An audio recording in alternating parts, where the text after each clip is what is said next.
প্রিয় শিক্ষার্থী বন্ধুরা, আশা করি সবাই ভালো আছেন, সুস্থ আছেন, নিরাপদে আছেন। আজকে আমরা আলোচনা করব সাক্ষ্য আইন। সাক্ষ্য আইনে খুব বেশি ধারা আছে তাও না, আবার খুব কম ধারা আছে তাও না। সাক্ষ্য আইনে মোটামুটি মিডিয়াম সাবজেক্ট, একটা বড়ও না ছোটও না। তবে এখান থেকে আমরা কিন্তু আবার সব ধারা পড়ছিও না, বেশ কিছু ধারা আমরা কমিয়েও দিয়েছি। সবচাইতে ইম্পর্টেন্ট যে কথা সেটা হচ্ছে সাক্ষ্য আইনের নম্বর সংখ্যাটা কত। 15। এমসিকিউ 15 আছে, লিখিততেও সাক্ষ্য আইনে 15 আছে। এখন এই 15 নম্বর পাওয়ার জন্য কিন্তু আপনাদের বেশি পড়াশোনা করার দরকার হয় না। তো আপনারা সাক্ষ্য আইনটাকে যদি একটু গুরুত্ব দেন তাহলে কিন্তু খুব সহজে এই 15 নম্বর অ্যাচিভ করতে পারবেন। আমি একজনকে লাইনে আসতে বলেছি, আপনি বলবেন উজ্জ্বল ভাই সবকিছু ঠিক আছে কিনা। উজ্জ্বল ভাই,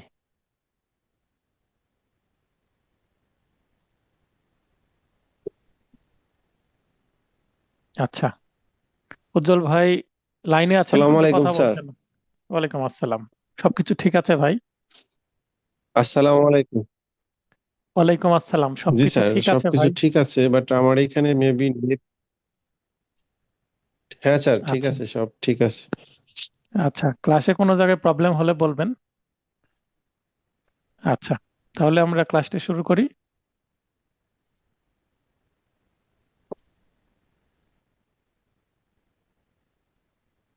আচ্ছা, শিবলি ভাই বলবেন যে সবকিছু ঠিক আছে কিনা আপনার কাছ থেকে। জি, আসসালামু আলাইকুম। ওয়ালাইকুম আসসালাম। জি, সবকিছু ঠিক আছে। আচ্ছা, ধন্যবাদ। নয়েজ না হলে লাইনে থাকেন। আচ্ছা, সাক্ষ্য আইন বলছিলাম যে সবচেয়ে গুরুত্বপূর্ণ বিষয়, 15 নম্বরের সাবজেক্ট এটা।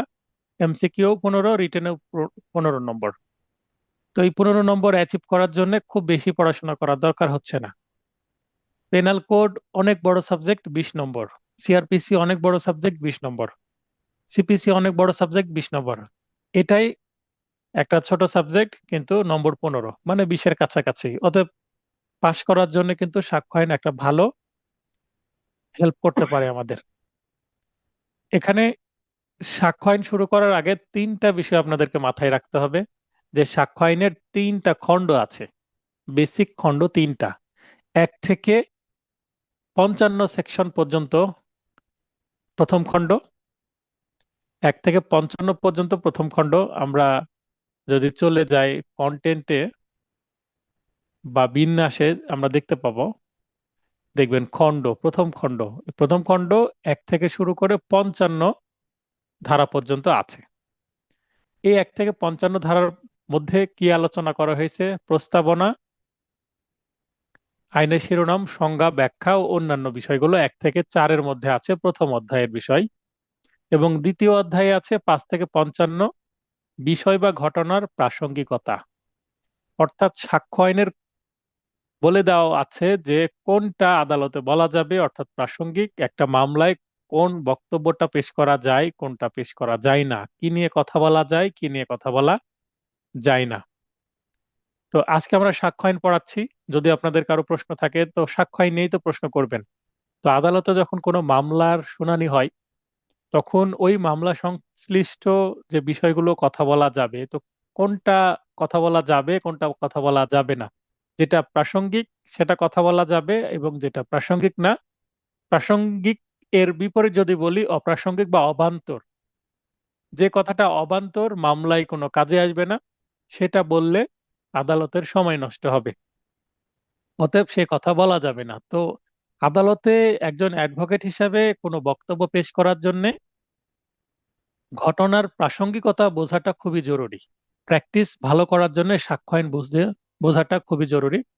এবং পাশ করার জন্য সাক্ষ্য আইন একটা ভালো ভূমিকা রাখছে। অতএব আমরা চেষ্টা করব 5 থেকে 55 ধারায় যে প্রাসঙ্গিকতা বা অপ্রাসঙ্গিকতা, কোনটা প্রাসঙ্গিক কোনটা প্রাসঙ্গিক নয়, এই বিষয়ে বিস্তারিত বলা আছে। আমরা এমসিকিউ পরীক্ষার আসার মতো গুরুত্বপূর্ণ সেকশনগুলো আজকে আলোচনা করব।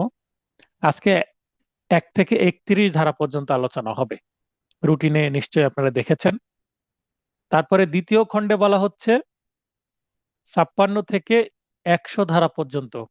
এখানে বলা আছে এই যে আদালতে আমরা যে কথা বলবো প্রাসঙ্গিক বিষয়ে, কোনো কিছু যদি পেশ করা হয় বা মৌখিকভাবে বলি বা ডকুমেন্ট দিয়ে বলি, কে বলবে? কোনো পক্ষের সাক্ষী। সাক্ষী সাক্ষ্য দিয়ে দিবে। তো সাক্ষী যে সাক্ষ্যটা দিবে, সাক্ষ্যটা কিভাবে দিবে? মৌখিকভাবে দিবে, মানে ওরাল এভিডেন্স দিবে, না ডকুমেন্ট দিবে বা দালিলিক সাক্ষ্য দিবে? সেই বিষয়ে বলা আছে যে সাক্ষ্য কখন কোনটা গ্রহণযোগ্য হবে আদালতে বা অ্যাডমিসেবল হবে। একটা কিছু আদালতে দিয়ে দিলাম, আদালত নিয়ে নেবে, তা নয়। কখন মূল দলিল নিবে, কখন দলিলের সার্টিফাইড কপি নিবে, কখন আবার সেটা মুখেই বলতে হবে, দলিল দিয়ে প্রমাণ করলে হবে না। মানে আই উইটনেস, যে কোনো কিছু দেখেছে শুনেছে, তাকে এসে সে বক্তব্যটা পেশ করতে হবে মামলায় প্রমাণের জন্য। তো এই কথাগুলো সাক্ষী বিষয়ে, মানে কি সাক্ষ্য দিবে, কিভাবে দিবে, এটা বলা আছে 56 থেকে 100 ধারার মধ্যে। মানে সাক্ষ্য, নেচার অফ এভিডেন্স সম্পর্কে বলা আছে এখানে। তারপরে তৃতীয় খণ্ডে 7ম অধ্যায় থেকে 11তম অধ্যায়ে 101 ধারা থেকে শুরু করে 167 ধারা। এখানে বলা আছে এই যে আমরা প্রথম খণ্ডে শিখলাম প্রাসঙ্গিক বিষয় কোনগুলো, দ্বিতীয় খণ্ডে শিখলাম যে এই প্রাসঙ্গিক বিষয়ে যদি কোনো সাক্ষ্য দেওয়ার দরকার হয়, তাহলে সাক্ষ্যগুলো কিভাবে, মানে কি সাক্ষ্যগুলো কেমন হবে? মৌখিক হবে না দলিল পত্রের মাধ্যমে হবে? কখন মৌখিক দিব, কখন দলিল পত্রের মাধ্যমে হবে? এই জিনিসগুলো এখানে বলা আছে। আর তৃতীয় অধ্যায়ে বলছে এই যে প্রাসঙ্গিক বিষয়ে যে সাক্ষ্যগুলো দেওয়া হবে, এগুলো কে দিবে, দায়িত্ব কার, কোন পক্ষ দিবে, এইগুলো আবার বলা আছে তৃতীয় খণ্ডে। তাহলে সাক্ষ্য আইনকে আমরা প্রধানত 3 খণ্ডে ভাগ করছি। প্রথম খণ্ডে কোনটা বলা যাবে বা বলা যাবে না, মানে কোনটা প্রাসঙ্গিক কোনটা প্রাসঙ্গিক না, 1 থেকে 55-র মধ্যে আমরা এগুলো পাবো। 5 থেকে 55-র মধ্যে পাবো, 1 থেকে 4 পর্যন্ত প্রাথমিক বিষয়। তারপরে 56 থেকে 100 ধারায় মৌখিক সাক্ষী দেবো না দালিলিক সাক্ষী দেবো, কোনটা গ্রহণযোগ্য হবে আদালতের কাছে, এটা বলা আছে। এবং তৃতীয় অধ্যায়ে বলা আছে বা তৃতীয় খণ্ডতে বলা আছে যে এই সাক্ষ্যগুলো পেশ করবে কে, কার দায়িত্ব একটা মামলা প্রমাণের। এই জিনিসগুলো এখানে বলা আছে। সাক্ষী আবার কেমন হবে, তার যোগ্যতা কেমন, এটসেট্রা এটসেট্রা, আমরা বিস্তারিত দেখবো। তো 3টা খণ্ডকে আবার 11টা অধ্যায়ে ভাগ করা হয়েছে। এগুলো আমরা বেসিক্যালি এই 3টা যদি ভাগ বুঝতে পারি, সাক্ষ্য আইনকে বুঝতে সুবিধা হবে। এবং যখনই কোনো সেকশন পড়বো আমরা চিন্তা করব এটা কোন খণ্ড থেকে পড়ছি, প্রথম খণ্ডের সেকশন পড়ছি, দ্বিতীয় খণ্ডের না তৃতীয় খণ্ডের। যেমন মনে করেন আজকে আমরা সর্বশেষ সেকশন পড়বো হচ্ছে 31 ধারা। 31 যখন পড়বো আমাদের মাথায় রাখতে হবে যে এটা প্রাসঙ্গিক, দুঃখিত, প্রাসঙ্গিকতা সম্পর্কে পড়ছি। অতএব সেটা মাথায় রেখে আমাদের কিন্তু সেটা বোঝার চেষ্টা করতে হবে। তাহলে এইখান থেকে দেখেন আমাদের গুরুত্বপূর্ণ কিছু প্রশ্ন আসছে, এগুলো পড়ে নেব। তার আগে আমরা চলে যাব হচ্ছে আজকের একটু সাজেশন অংশে চলে যাই। দেখেন বিগত সালের যে কোন সালে কোন ধারা থেকে প্রশ্ন আসছে এটা আমি দেখিয়েছি। এখানে পুনরাবৃত্তি যে অংশটা, এখানে বলছি ধারা 3, 27, 32, 32(1), 33, 58, 60, 62, 63, 74, 85, 90, 101, 103, 105, 116, 118, 138, 142, 143, 146, 154 এবং 165। তাহলে কয়টা হলো? 1, 2, 3, 32 এককে এটার মধ্যে ধরলাম, 4, 5, 6, 7, 8, 9, 10, 11, 12, 13, 14, 15, 16, 17, 18, 19, 20, 21, 22, মাত্র 22টা ধারা যদি আমরা ভালোভাবে পড়ি, 15 নম্বরের তো এর মধ্যে 10টা অন্তত কমন পাবেন আশা করছি। 15-র 10 পেতে হলে মাত্র 22টা ধারা ভালোভাবে পড়লেই হবে। এছাড়া আরো কিছু ধারা আমি এখানে রিকমেন্ড করেছি, বাস্তবসম্মত ধারা যেগুলো বাস্তবে প্রয়োগ আছে। তো এখানে আজকে আমরা 3 আর 27 এই দুইটা ধারা সবচেয়ে গুরুত্বপূর্ণ আজকের 1 থেকে 31 পর্যন্ত। তাছাড়া আরো আছে 1, 3, 4, 5, 8, এইভাবে আমরা 17 থেকে 31 পর্যন্ত কয়েকটি ধারা পড়ব। এখানে আমি কিছু গুরুত্বপূর্ণ সাজেশন দিয়ে দিছি 2024 সালের জন্য। 24 সাল বলতে এখন 25 সালই 24 সাল, মানে 24 সালের জন্য যেটা রেডি করেছিলাম সেটাই 25 সালে কাজে লাগবে, যেহেতু 24 সালে পরীক্ষা হয়নি। এখানে আমরা ধারা কোনগুলো গুরুত্বপূর্ণ দেখেন, 1 স্টার দেওয়া আছে, 3 স্টার দেওয়া আছে। 3 স্টার মানে সেটা অবশ্যই রিপিটেড একটা ধারা, এখান থেকে বারবার প্রশ্ন আসে, এটা আমাকে পড়তে হবে।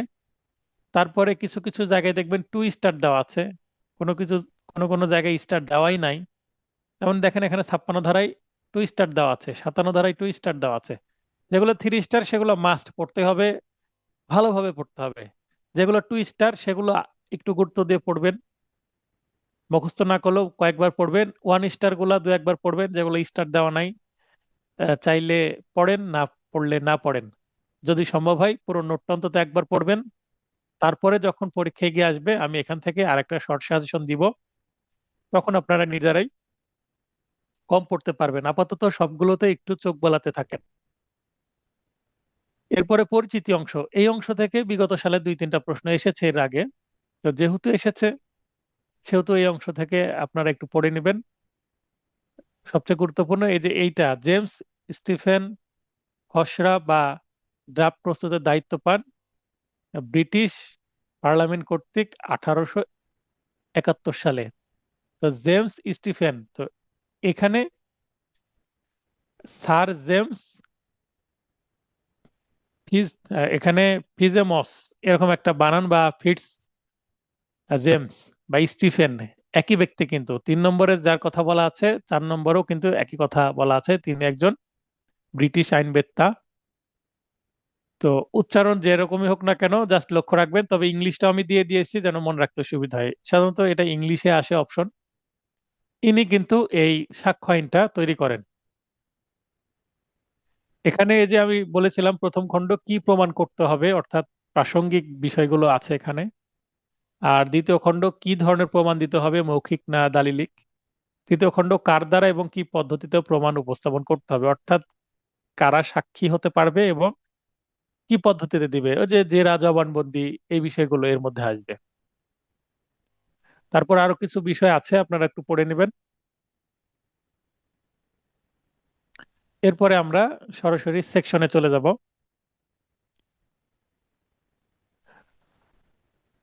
দেখেন ধারা 3, ধারা 3-এ দেওয়া আছে কি, ব্যাখ্যা সমূহ বা ইন্টারপ্রিটেশন ক্লজ।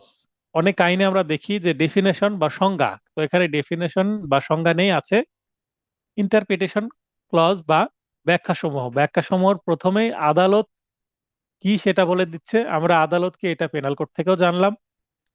সকল জজ, ম্যাজিস্ট্রেট, সাক্ষ্য গ্রহণে ক্ষমতাপ্রাপ্ত ব্যক্তি, সালিসে যিনি সাক্ষী গ্রহণ করেন তিনি জজ নন বা আদালত নন, ও মুনসেফ, সবগুলোই জজ বোঝাবে, আদালত বোঝাবে। এবং আদালত নয় কোনগুলো, রেজিস্ট্রার অফিস, প্রাথমিক তদন্তকারী ম্যাজিস্ট্রেট, ভূমি অধিগ্রহণে নিযুক্ত magistrate, deputy magistrate, collector, deputy collector, ইনারা আদালত নয়। তাহলে আদালত কোনটা কোনটা আদালত নয়, এখান থেকে যদি এমসিকিউ প্রশ্ন আসে এই লিস্টটা আপনাদের কাজে লাগবে। বিষয়, তথ্য বা ঘটনা, ইংরেজি একটাই ফ্যাক্ট। তো ফ্যাক্ট বলতে আমরা বুঝবো কোনো বিষয় বা ঘটনা যেটা নিয়ে আদালতে মামলা হয়েছে, মামলা হওয়ার যেটা কারণ, সিভিল হোক ক্রিমিনাল মামলা হোক, যে বিষয়ে মামলা হয় সেটাই হচ্ছে ফ্যাক্ট। তো মূল ফ্যাক্ট একটা থাকে, তো এই ফ্যাক্টকে কেন্দ্র করে আবার আরো ফ্যাক্ট থাকতে পারে, সেগুলো হচ্ছে রেলিভেন্ট ফ্যাক্ট। তো ফ্যাক্ট প্রধানত 2 প্রকার। এক হচ্ছে ইন্দ্রিয়গ্রাহ্য বা ফিজিক্যাল, ইন্দ্রিয়গ্রাহ্য কোনো বিষয় বা তার অবস্থা বা সম্পর্ক, যেটা ফিজিক্যাল ফ্যাক্ট। এবং 2 নম্বর হচ্ছে মানসিক বা সাইকোলজিক্যাল বা মানসিক অবস্থা, যার সম্পর্কে কোনো ব্যক্তি সচেতন। এখানে কিছু উদাহরণ দিয়ে দিয়েছি, কোনটা মানসিক এবং কোনটা ইন্দ্রিয়গ্রাহ্য, ফিজিক্যাল, সাইকোলজিক্যাল। আমরা নাউন পড়েছি, নাউন কত প্রকার, 5 প্রকার। এর মধ্যে একটা 5 নম্বরে আছে অ্যাবস্ট্রাক্ট নাউন। তো অ্যাবস্ট্রাক্ট নাউন যেটা, সেটা আসলে সাইকোলজিক্যালের মতন। প্রাসঙ্গিকতা, রেলিভেন্সি, বিচার্য বিষয়ের সাথে কোনোভাবে জড়িত বা সম্পর্কিত কোনো বিষয়কেই রেলিভেন্সি বলা হবে। আর প্রাসঙ্গিকতা ছিল, অর্থাৎ যেটা হচ্ছে বিচার্য বিষয়, বিচার্য বিষয়টা পরের লাইনে আছে, ফ্যাক্ট ইন ইস্যু। তো তো এখানে ফ্যাক্টস ইন ইস্যু দেখেন, এখানে প্লুরাল করা আছে, এখানে এজ দেওয়া আছে মানে প্লুরাল করা আছে। যেহেতু এখানে প্লুরাল করা আছে, এজ যুক্ত করা আছে, তার মানে একটা মামলা একটা বিষয়ও হতে পারে, একাধিক বিষয়ও কিন্তু হতে পারে। তাই ফ্যাক্টস ইন ইস্যু। বিচারে কোনো পক্ষ কর্তৃক দাবিকৃত কোনো বিষয় বাদী দাবি করবে, যিনি মামলা করেছেন তিনি দাবি করবেন। সিভিল মামলায় যিনি বাদী আর্জিতে দাবি করবেন যে আমি এই চাই এই চাই, এটা আমার, এবং প্রার্থনা করবেন সেটা। এবং ক্রিমিনাল মামলায় ফরিয়াদি কি করবেন? আসামির বিরুদ্ধে ব্যবস্থা নিতে বলবেন, আসামির গ্রেপ্তারি পরোয়ানা ইস্যু করতে বলবেন, এটসেট্রা এটসেট্রা, এবং তার একটা বিচার প্রার্থনা করবেন, এবং বিচারে তার যেটা সাজা হয় সবচেয়ে বেশি সাজা প্রার্থনা করবেন, এটা দাবি করবেন। অপরপক্ষে সিভিল মামলায় যিনি বিবাদী থাকবেন তিনি বা তারা কি করবেন? অস্বীকার করবেন যে বাদী যা কিছু বলছে সবকিছু মিথ্যা, সবকিছু অস্বীকার করছি, এবং প্রকৃত ঘটনা তিনি একটা বলবেন যে আসলে ঘটনা এমন নয় ইওর অনার, ঘটনা এমন। ক্রিমিনাল মামলায় আসামিকে যখন জিজ্ঞাসা করা হবে আপনি কি চুরি করেছেন বা আপনি কি এই কাজটি করেছেন, তখন আসামি কি বলবে? যে না আমি এটা করিনি, আমি নির্দোষ। মানে চার্জ গঠনের সময় দোষী না নির্দোষ জিজ্ঞাসা করা হয়, তখন সে অস্বীকার করবে ঘটনাটাকে। তার মানে সিভিল হোক ক্রিমিনাল মামলাই হোক, এক পক্ষ একটা কিছু দাবি করবে, অপর পক্ষ সেটা অস্বীকার করবে। স্বীকার করে নিলে তো মামলা সঙ্গে সঙ্গে রায় হয়ে যাবে। তাহলে বিচার্য বিষয় যেটা নিয়ে বিচার হচ্ছে, এবং রেলিভেন্ট বা রেলিভেন্সি হচ্ছে ওই বিচার্য বিষয়ের সাথে কোনো না কোনো ভাবে কানেক্টেড একটা বিষয় সেটা। কিছুদিন আগে একটা এনআই অ্যাক্টের মামলায় আমি জেরা করলাম একজন বাদীকে। তো বাদীর মামলার বাইরে গিয়ে আমি প্রথমে কিছু ব্যাকগ্রাউন্ড প্রশ্ন করলাম, তিনি কি করেন, পেশায় কি। উনি বললেন আমার দুই ধরনের ব্যবসা আছে, মৎস্য ব্যবসা, মৎস্য চাষাবাদ করি আমি, ফিশার মানে ফিশারিজ, এবং তিনি গার্মেন্টেরও তার দোকান আছে। আচ্ছা, তো আমি বললাম গার্মেন্টের দোকান কত বছর আগে করেছেন? 4-5 বছর আগে। কত টাকা ইনভেস্টমেন্ট করেছেন? 10-12 লক্ষ টাকা। 10-12 লক্ষ টাকার মধ্যে দোকান কি নিজস্ব না আপনি ভাড়া নিয়েছেন? তো স্যার দোকান আমি ভাড়া নিয়েছি। সিকিউরিটি দিয়েছেন? তো হ্যাঁ। কত? 2 লক্ষ টাকা। আর বাকি টাকা আমি দোকানে মাল তুলেছি 10 লক্ষ টাকার। তাহলে 12 লক্ষ টাকার একটা ইনভেস্টমেন্ট তার আছে 5 বছর আগের। এইটা আমি কি করে ফেললাম? তার কাছ থেকে নিয়ে ফেললাম। এটা কিন্তু মামলার সাথে যাচ্ছে না। এখন এবার আমি মামলায় আসছি। মামলায় আমি দেখালাম যে উনি বলছেন 12 লক্ষ টাকা আমি নিয়েছি, নিয়ে এখানে আমি 2.5 লক্ষ টাকা আমি এই আসামিকে দিয়েছি। 12 লক্ষ টাকা তিনি লোন নিয়েছেন ওয়ান ব্যাংক থেকে, এবং 2.5 লক্ষ টাকা এই আসামিকে দিয়েছেন, এবং আসামি তার বিপরীতে একটা চেক দিয়েছে। তো এখানে আমি অলরেডি প্রমাণ করে ফেলেছি যে 12 লক্ষ টাকার তার ইনভেস্টমেন্ট আছে। তাহলে উনি 12 লক্ষ টাকার লোন তুলে 12 লক্ষ টাকা যদি ইনভেস্টমেন্টই করে ফেলেন, তাহলে আরো 2.5 লক্ষ টাকা কোথা থেকে আসলো? উনি আর জবাব দিতে পারেন না। তাহলে এইটা কি? এই যে আমি আগে প্রশ্ন করলাম তাকে কি করেন, এটা হচ্ছে ব্যাকগ্রাউন্ড বা এটা প্রাসঙ্গিক বিষয়। প্রথমে আদালতকে আমি বললাম ইওর অনার আমি কয়েকটি প্রশ্ন করি, যেটা আপনার মনে হতে পারে প্রাসঙ্গিক না, কিন্তু আমি পরে মিলিয়ে দিব যে এটা হ্যাঁ প্রাসঙ্গিক বা এটা রিলেশন আছে ঘটনার সাথে। পরে আমি মিলিয়ে দিলাম বিষয়টা, তখন আদালত বুঝতে পারলো যে আমি আহ, কেন এই প্রশ্নগুলো করছিলাম। তো এগুলো হচ্ছে প্রাসঙ্গিক বিষয়, যেটা আরজির মধ্যে কোথাও নাই, বা মামলার কোনো ঘটনার সাথে হয়তো বা ডিরেক্ট মনে হচ্ছে মিল নাই, কিন্তু কোনো না কোনো ভাবে কানেকশন আছে। আচ্ছা, এরপরে আছে দলিল। দলিল কি? এটা কিন্তু বলা আছে পেনাল কোডেও, এখানেও আছে ডকুমেন্ট। তো এখান থেকে প্রশ্ন আসে বিগত সালে, এটা একটু আমি পড়ে দিই।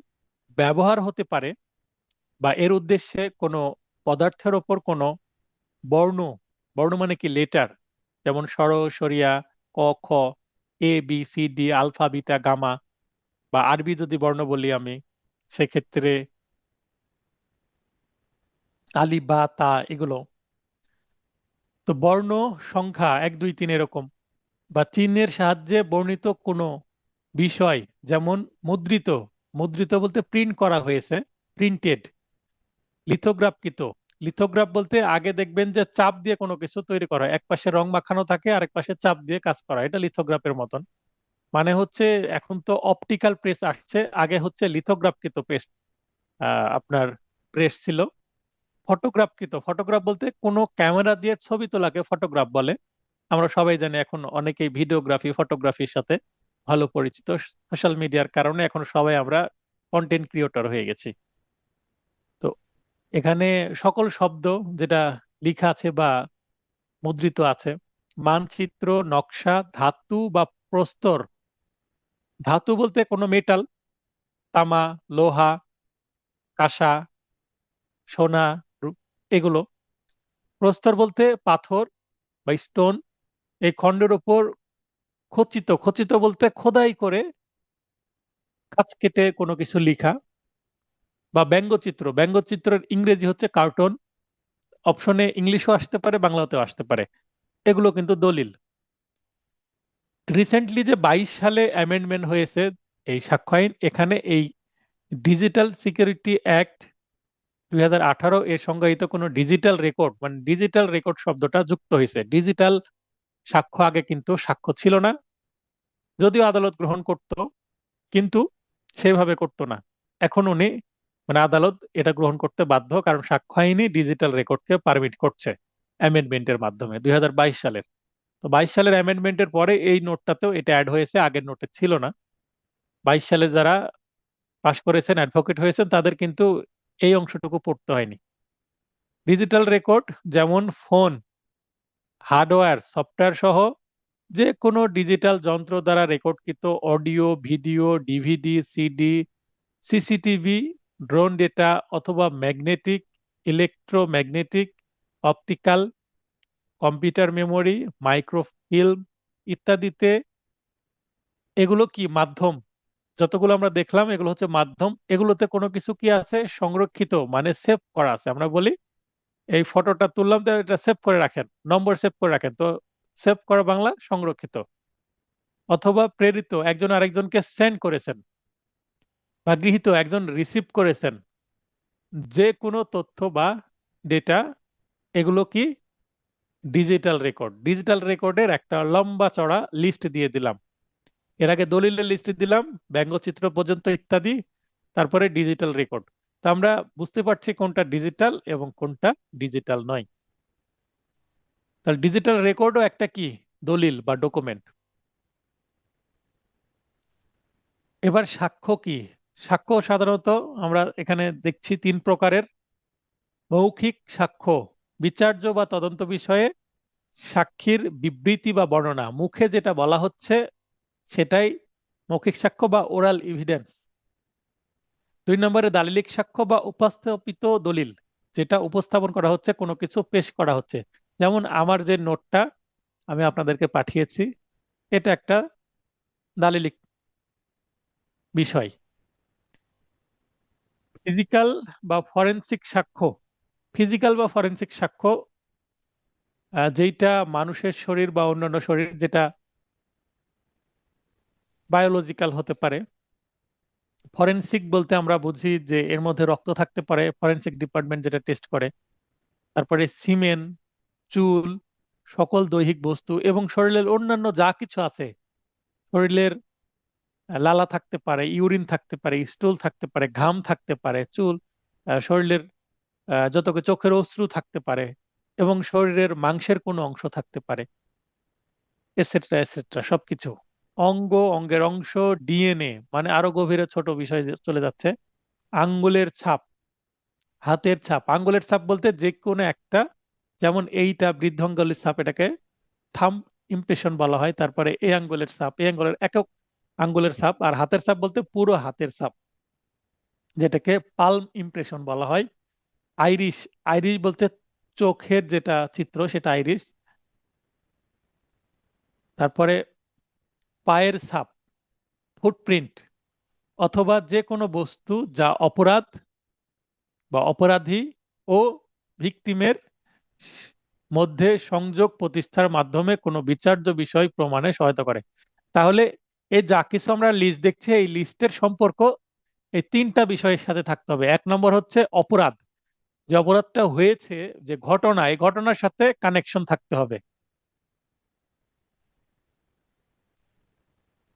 অথবা ঘটনার সাথে কানেকশন ডিরেক্ট বোঝা যাচ্ছে না, কিন্তু অপরাধীর সাথে কানেকশন থাকতে হবে। অথবা ভিকটিম, অর্থাৎ একটা ঘটনায় তো একজন ঘটনা ঘটাবে আর আরেকজনের প্রতি অবিচার বা অন্যায় করা হবে বা অপরাধটা ঘটবে, যার উপরে অপরাধটা ঘটবে তিনি ভিকটিম বা সাফারার, ভুক্তভোগী। তো এই অপরাধী অথবা ভিকটিম যে কোনো একজন অথবা এক বা একাধিক বা সবার সাথে কানেকশন যদি থাকে তাহলেই সেটা ফরেনসিক বা ফিজিক্যাল সাক্ষ্য হতে পারে। মনে করেন মিস্টার এ অপরাধ করেছে এবং মিস্টার বি ভিকটিম, এবং ঘটনা মনে করেন এক্স, এই তিনটা বিষয়ের সাথে সম্পর্ক নাই। মিস্টার পি এর রক্ত যদি আমি আদালতে দিই, মিস্টার পি এর তো এখানে কোনো কানেকশন নাই, একটা স্ট্রেঞ্জার, ভিন্ন কোনো ব্যক্তি। তো এখানে রক্ত যদি হতে হয় অপরাধীর হতে হবে, অথবা যিনি ভিকটিম তার রক্ত পরীক্ষা করতে হবে, অথবা তাদের সাথে কানেক্টেড, ঘটনার সাথে কানেক্টেড অন্য কেউ। কিন্তু এই ঘটনার সাথে কোনো কানেকশনই নাই, অপরাধী বা ভিকটিমের সাথে কানেকশন নাই, এরকম কারো রক্ত পরীক্ষা করার তো দরকার নাই, সেটাই বলা হচ্ছে। এরপরে তিনটা বিষয় মনে রাখবেন, খুবই গুরুত্বপূর্ণ। একটা মামলার ভবিষ্যৎ নির্ভর করে এই তিনটা বিষয়ের উপরে। এক হচ্ছে প্রমাণিত বা প্রুফড। একটা মামলা বাদীপক্ষ আদালতে দায়ের করলেন, বিচার্য বিষয়ের অস্তিত্ব আছে বলে নিশ্চিত বিশ্বাস, অর্থাৎ বিয়ন্ড ডাউট, কোনো সন্দেহ নাই ঘটনাটা ঘটেছে এবং এই আসামিরাই ঘটিয়েছে। বিচার্য বিষয়ের অস্তিত্ব এতই সম্ভব হয়ে উঠে যে একজন বিচক্ষণ ব্যক্তির তাতে বিশ্বাস জন্মে, অর্থাৎ সাক্ষ্য প্রমাণে এমন পরিস্থিতি তৈরি হয়েছে যে একজন বিচক্ষণ ব্যক্তি সহজে বুঝতে পারবেন যে হ্যাঁ ঘটনা তো ঘটেছে, এরাই ঘটিয়েছে, এটার কোনো কি থাকবে না, সন্দেহ বা ডাউট থাকবে না, বিয়ন্ড ডাউট, সেটা প্রুভড হয়ে গেছে। শুধুমাত্র এই ক্ষেত্রেই আসামির কি হবে, শাস্তি হবে, আসামিকে সাজা দেওয়া যাবে। এবং আরো দুইটি পরিস্থিতি আছে, তার মধ্যে হচ্ছে মিথ্যা প্রমাণিত বা ভুল বলে প্রমাণিত, যেটাকে ইংরেজিতে বলা হচ্ছে ডিসপ্রুভড, মানে প্রমাণ হয়নি, তার মানে এখানে বাদী 100% হেরে গেছে। আর এক নাম্বার প্রুফ মানে বাদী 100% জিতে গেছে, আর এখানে 100% হেরে গেছে মানে মামলা মিথ্যা প্রমাণিত হয়েছে। এটা উল্টো, কিন্তু সিআরপিসি 250 ধারায় বাদীকে কিন্তু উল্টো সাজা দেওয়া যেতে পারে। বিচার্য বিষয়ের অস্তিত্বহীনতা বিষয়ে বিচারকের মনে নিশ্চিত বিশ্বাস জন্মে, এতই সম্ভব হয়ে উঠে যে বিচারক বা কোনো বিচক্ষণ ব্যক্তি মনে করবে যে না, এরকম কোনো ঘটনা ঘটেইনি, কারণ কোনো সাক্ষী প্রমাণ কিচ্ছু নাই, যারা সাক্ষী দিতে তাদের কথাবার্তার মধ্যে মিল নাই। একটা একটা মিথ্যা কথাও যদি 5 জন ঠিকভাবে বলতে পারে তাও আদালত হয়তো বা ধরে নিতে পারে যে হ্যাঁ এখানে সত্য কিছু আছে, কিন্তু 5 জন 5 রকম যদি কথা বলে তাহলে তো হবে না। তার মানে মিথ্যা যখন মামলা প্রমাণিত হয় মানে বাদী মিথ্যা মামলা করেছে, তখন আসামিরা সবাই খালাস পায়, এবং উল্টো হয়তো বা বাদীরই সাজা হতে পারে, বাদীকে জরিমানা করতে পারে বা তিরস্কার করতে পারে মিথ্যা মামলা করার জন্য। 3 নম্বর পয়েন্ট হচ্ছে প্রমাণিত, অপ্রমাণিত বা প্রমাণিত নয়, নট প্রুফ। তাহলে প্রুফড, ডিসপ্রুভড, নট প্রুফড। এখানে নট প্রুফ যদি হয় প্রমাণিত হয়নি বা মিথ্যা প্রমাণিত হয়নি, অর্থাৎ ভুল বলে প্রমাণিত হয়নি, তার মানে 1 নম্বরে প্রুফড মামলা সত্য, 2 নম্বরে ডিসপ্রুভ মানে মামলা মিথ্যা, 3 নম্বরে নট প্রুফড মানে সত্যও না মিথ্যাও না, এখানে ডাউট থাকছে যে আসলে ঘটনা এই আসামি ঘটিয়েছে কিনা। এই ক্ষেত্রে আসামি খালাস পাবে, কারণ যদি ডাউট থাকে, সন্দেহ থাকে, তাহলে কোনো আসামিকে সাজা দেওয়া যায় না। তাহলে নিচে হলুদ দিয়ে দুইটা যে মার্ক করেছি, এই জায়গায় আসামি দুই ক্ষেত্রেই, ডিসপ্রুভড এবং নট প্রুভের ক্ষেত্রে আসামি খালাস পাবে, এবং শুধুমাত্র আমি যে পিঙ্ক হাইলাইট করেছি প্রুভড, সেক্ষেত্রে শুধুমাত্র আসামির সাজা হবে। তাহলে এখানে আসামিরই সুবিধা বেশি, মামলা করলে মামলা প্রমাণের দায়িত্ব কিন্তু যে করেছে তারই। অতএব প্রুভড না করতে পারলে কিন্তু আসামি দুই ক্ষেত্রে খালাস হয়ে যাবে, ডিসপ্রুভড এবং নট প্রুভের ক্ষেত্রে। এইটা কিন্তু খুবই আপনাদেরকে ভালোভাবে বুঝতে হবে। দেখবেন রায় প্রচারের সময় কিন্তু যে এই কথাগুলো ব্যবহার করা হয়, প্রমাণিত, প্রমাণ করতে সক্ষম হয়েছে বাদীপক্ষ, আবার প্রমাণ করতে সক্ষম হয় নাই, এরকম কথাবার্তা কিন্তু আসে। এরপরে আমরা 3 নম্বর ধারা ইন্টারপ্রিটেশন ক্লজ পড়ে শেষ করলাম। এরপরে আমরা পড়ব হচ্ছে ধারা 4 ধরে নেওয়া, অনুমান করতে পারে। মে প্রিজুম বলতে ধরে নিতেও পারে, নাও নিতে পারে, তার মানে দুর্বল একটা প্রিজাম্পশন। যেখানে অত্র আইনের বিধান আছে যে আদালত কোনো বিষয় অনুমান করতে পারে, সেখানেই আদালত তা হয় তা মিথ্যা প্রমাণিত না হওয়া পর্যন্ত প্রমাণিত বলে গণ্য করবেন, প্রমাণের আদেশ দিবেন। তাহলে প্রমাণিত বলে ধরেও নিতে পারেন অথবা প্রমাণের জন্য আদেশ দিতে পারেন কোনো পক্ষকে। এই যে প্রিজুম বা শ্যাল প্রিজুম এবং কনক্লুসিভ প্রুফ, এগুলো কিন্তু আমরা কোথায় পাবো? মামলার মধ্যে পাবো। বিশেষ করে আমরা সেকেন্ড যে খণ্ড বা ভলিউম আছে 56 থেকে 100 ধারা পর্যন্ত, এর মধ্যে কিন্তু আমরা এই প্রিজাম্পশন গুলো পাবো যে কোন সাক্ষ্যকে আদালত মে প্রিজুম করবেন, কোনটাকে শ্যাল প্রিজুম করবেন এবং কোনটা কনক্লুসিভ প্রুফ। এখানে যদি প্রশ্ন আসে প্রিজাম্পশন কত প্রকার, তো দেখেন এখানে মে প্রিজুম এটাও একটা প্রিজাম্পশন, আবার অবশ্যই অনুমান করবে অর্থাৎ শ্যাল প্রিজুম এটাও একটা প্রিজাম্পশন, আবার conclusive proof is also a presumption. যদিও এই শব্দের মধ্যে কনক্লুসিভ প্রুফ এই দুইটা শব্দের মধ্যে প্রিজাম্পশন শব্দটা নাই, তারপরেও কিন্তু যদি প্রশ্ন আসে প্রিজাম্পশন কত প্রকার, 3 প্রকার। কি কি? মে প্রিজুম, শ্যাল প্রিজুম, কনক্লুসিভ প্রুফ। তো আপনারা অনেকে ধরে নিতে পারেন যে মে প্রিজুম, শ্যাল প্রিজুম, দুইটা প্রিজুম কথাটা আছে, তার মানে প্রিজাম্পশন 2 প্রকার। তাহলে কিন্তু ভুল হয়ে যাবে, প্রিজাম্পশন 3 প্রকার। এই যে 3 প্রকার, এগুলোই। শ্যাল প্রিজমটা কি? মিথ্যা প্রমাণিত না হওয়া পর্যন্ত অবশ্যই প্রমাণিত বলে আদালত কোনো কিছুকে গণ্য করবেন বা ধরে নেবেন। আর চূড়ান্ত প্রমাণ কি?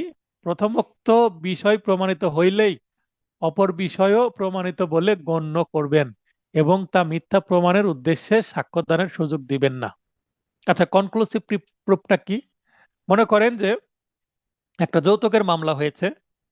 যৌতুকের মামলায় বাদীপক্ষ একজন মহিলা, তিনি দাবি করছেন যে গত 2 বছর আগে একটা তারিখ বলছেন যে আমার এই 1 নম্বর আসামির সাথে বিয়ে হয়।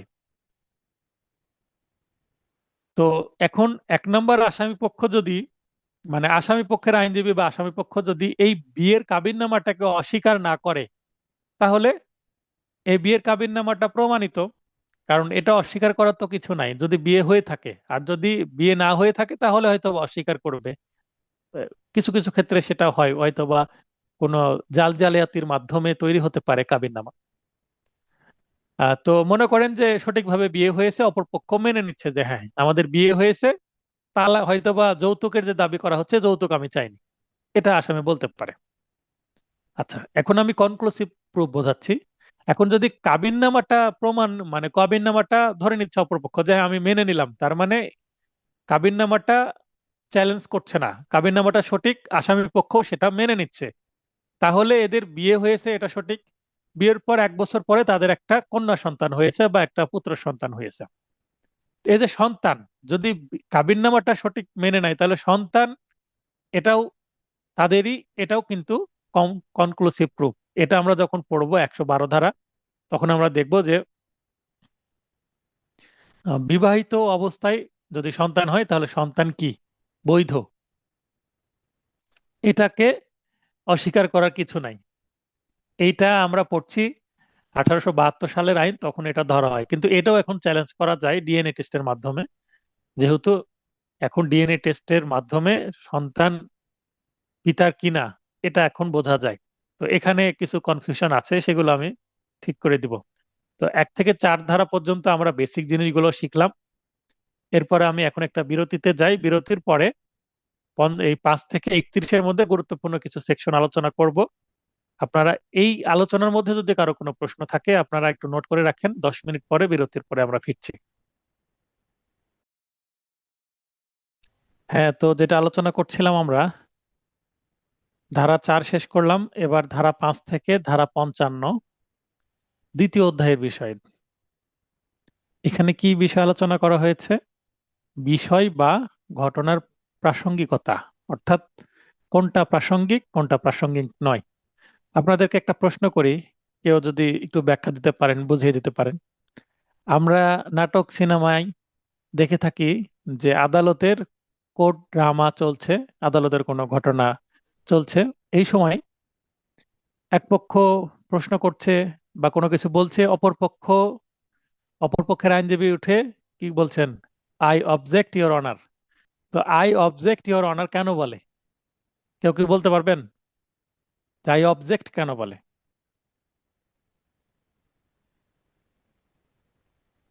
দুইজন হাত উত্তোলন করেছেন। আচ্ছা বলেন, শহীদুল ভাই এবং শিবলি ভাই। আসসালামু আলাইকুম। ওয়ালাইকুম আসসালাম। শহীদুল ভাই আগে বলেন। হ্যাঁ, কোশ্চেনটা রিলেভেন্ট না, ইরিলেভেন্ট, দ্যাটস ওয়াই অবজেকশন দেয়। হ্যাঁ, ওই যে আপনি একটা কথা বললেন আদালতে, মনে করেন অ্যাডভোকেট হয়ে গেলেন, আপনি আদালতে কথা বললেন, অপরপক্ষ আই অবজেক্ট যেন বলতে না পারে, এই কারণে এই 5 থেকে 55 ধারা বোঝা জরুরি। 5 থেকে 55 ধারা যদি বোঝেন ঠিকভাবে, তাহলেই কোনটা বললে আই অবজেক্ট বলবে, কোনটা বললে আই অবজেক্ট বলবে না। আবার আচ্ছা, শিবলি ভাই কি অ্যাড করবেন কোনো কিছু?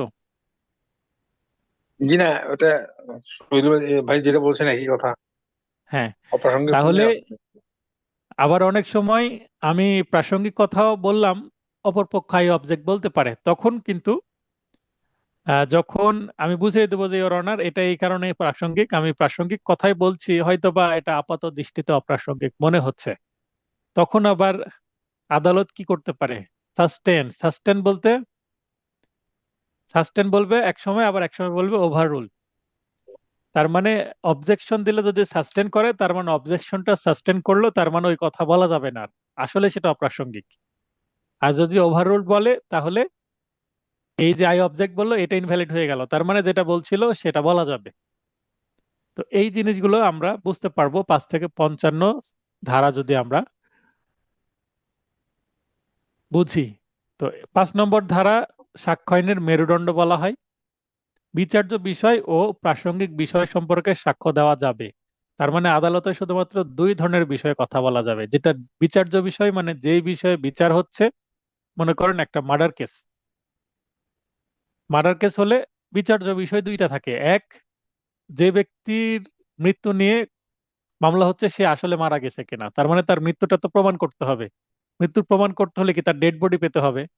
যদি কারো ডেড বডি পাওয়া না যায়, কিছুদিন আগে আমরা একটা ভাইরাল ঘটনা দেখলাম, বাংলাদেশের একজন এমপি ভারতে গিয়ে কি হয়ে গেছেন, উধাও।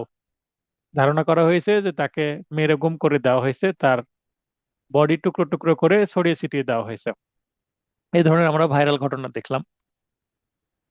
তো যদি ডেড বডি পাওয়া না যায়, তাহলে মৃত্যুটা কিন্তু নিশ্চিত না যতক্ষণ না ডেড বডি পাওয়া যাচ্ছে। তার মানে মৃত্যু প্রমাণের জন্য ডেড বডিটা একটা বড় প্রমাণ। তাহলে মৃত্যু হয়েছে কিনা এটা একটা প্রশ্ন, এটা বিচার্য বিষয়। 2 নম্বর হচ্ছে কে মেরেছে, অর্থাৎ মার্ডারার কে, এটা। আরো কিছু থাকতে পারে, এই দুইটা বেসিক, এগুলো বিচার্য বিষয়। প্রাসঙ্গিক বিষয় হচ্ছে এর সাথে রিলেটেড যে বিষয়গুলো, সেগুলো প্রাসঙ্গিক বিষয়। উইপন মানে কি অস্ত্র দিয়ে মারা হয়েছে, কখন মারা হয়েছে, এটসেট্রা এটসেট্রা, যেগুলো আরো এভিডেন্স আছে, সেগুলো সেগুলো প্রাসঙ্গিক বিষয়ের সাথে কানেক্টেড, মানে বিচার্য বিষয়ের সাথে কানেক্টেড হয়, সেগুলো প্রাসঙ্গিক বিষয়। আবার প্রাসঙ্গিক বিষয়ের সাথে কানেক্টেড হয়ে আরো প্রাসঙ্গিক বিষয় আসতে পারে, মানে সরাসরি বিচার্য বিষয়ের সাথে কানেকশন না হয়ে প্রাসঙ্গিক বিষয়ের সাথেও কানেকশন হতে পারে। তার মানে এখানে চেনটা একটু দূরে চলে যাবে, এই কানেকশনটা একটু দূরে দূরে। তাহলে এছাড়া অন্য বা অপ্রাসঙ্গিক বিষয়ে সাক্ষ্য দেওয়া যাবে না। ডিরেক্ট 5 ধারায় বলছে যে প্রাসঙ্গিক বিষয়ে আদালতে কথা বলা যাবে। যদি প্রাসঙ্গিক বিষয়ের বাইরে অপ্রাসঙ্গিক বিষয়ে কথা বলার সুযোগ দেওয়া হয়, তাহলে আদালতের যে গাম্ভীর্য, আদালতের যে মূল্যবান সময়, সেটা নষ্ট হবে। কন্টেম্প্ট অফ কোর্ট হয়ে যাবে। আদালতের মধ্যে কি হবে, এমনি রাস্তাঘাটে যেমন ঝগড়া হয় এরকম চিল্লাচিল্লি হবে, মানে কোনো সমাধানে আসবে না। কোর্টের যে পরিবেশ সেইটা নষ্ট হয়ে যাবে। তাই 5 ধারা বোঝা জরুরি। সাক্ষ্যদান ও প্রাসঙ্গিকতা বিষয়ে নীতি নির্দেশক ধারা হচ্ছে ধারা 5। এই ধারাই বলে দেয় কোনটা করা যাবে কোনটা করা যাবে না। এই নীতি আদালতের জন্য বাধ্যতামূলক। আদালতও কিন্তু কোনো পক্ষ যদি অপ্রাসঙ্গিক কথা বলে, তাহলে তাকে আদালত নিজেও থামিয়ে দিতে পারে, যদিও অপর পক্ষ আই অবজেক্ট নাও বলে। আদালত নিজে থেকে বলবে যে লার্নেড এটা বলা যাবে না, এটা বলতে পারেন না আপনি। তাহলে 5 ধারা আদালতের জন্য কিন্তু বাধ্যতামূলক। এই লাইন, এই যে 3টা 4টা লাইন দিয়ে দিয়েছি, 5 ধারার মধ্যে এই সবগুলো আপনাদেরকে খুব ভালোভাবে মনে রাখতে হবে। মাঝখানে ধারাগুলো পড়ে নেবেন। আমি একটু জাম্প করব 8 নম্বর ধারায়। উদ্দেশ্য, প্রস্তুতি ও পূর্ববর্তী বা পরবর্তী আচরণ।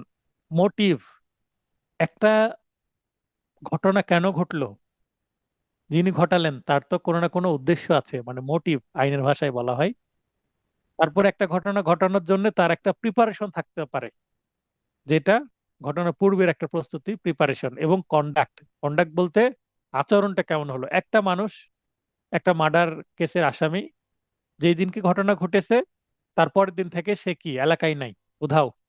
তাহলে সন্দেহ তার দিকে সহজেই চলে যাবে যে এই এলাকায় মার্ডার হয়েছে, এই এলাকার একটা মানুষ নাই, সে পলাতক। তার মানে মেবি সেই মার্ডার করেছে, এটা সাধারণ একটা অ্যাজাম্পশন হতে পারে, মানুষের প্রিজাম্পশন হতে পারে আদালতের। তো কন্ডাক্ট বলতে আচরণ। তারপরে সে এলাকায় আছে কিন্তু সে বাড়ি থেকে বের হচ্ছে না, মানুষের সাথে স্বাভাবিক চলাচল করছে না। তার একটা দোকান ছিল, মার্ডারের পরের দিন থেকে সে বাসায় আছে কিন্তু দোকান খুলছে না। তার মানে তার আচরণে পরিবর্তন হয়েছে। বা সে তাকে দেখলে হয়তো বা সে স্বাভাবিক আচরণ করছে না মানুষের সাথে। তো আচরণটাও এখানে একটা গুরুত্বপূর্ণ ফ্যাক্ট, যেটা এখন এই যে মানুষের আচরণ নিয়ে যখন আদালতে কথা বলা হবে যে ঘটনার পরের দিন থেকে তাকে 2-3 দিন দেখা যায়নি, তারপরে দেখা যাচ্ছে, তাহলে তার এটা একটা আচরণ, এটাও প্রাসঙ্গিক।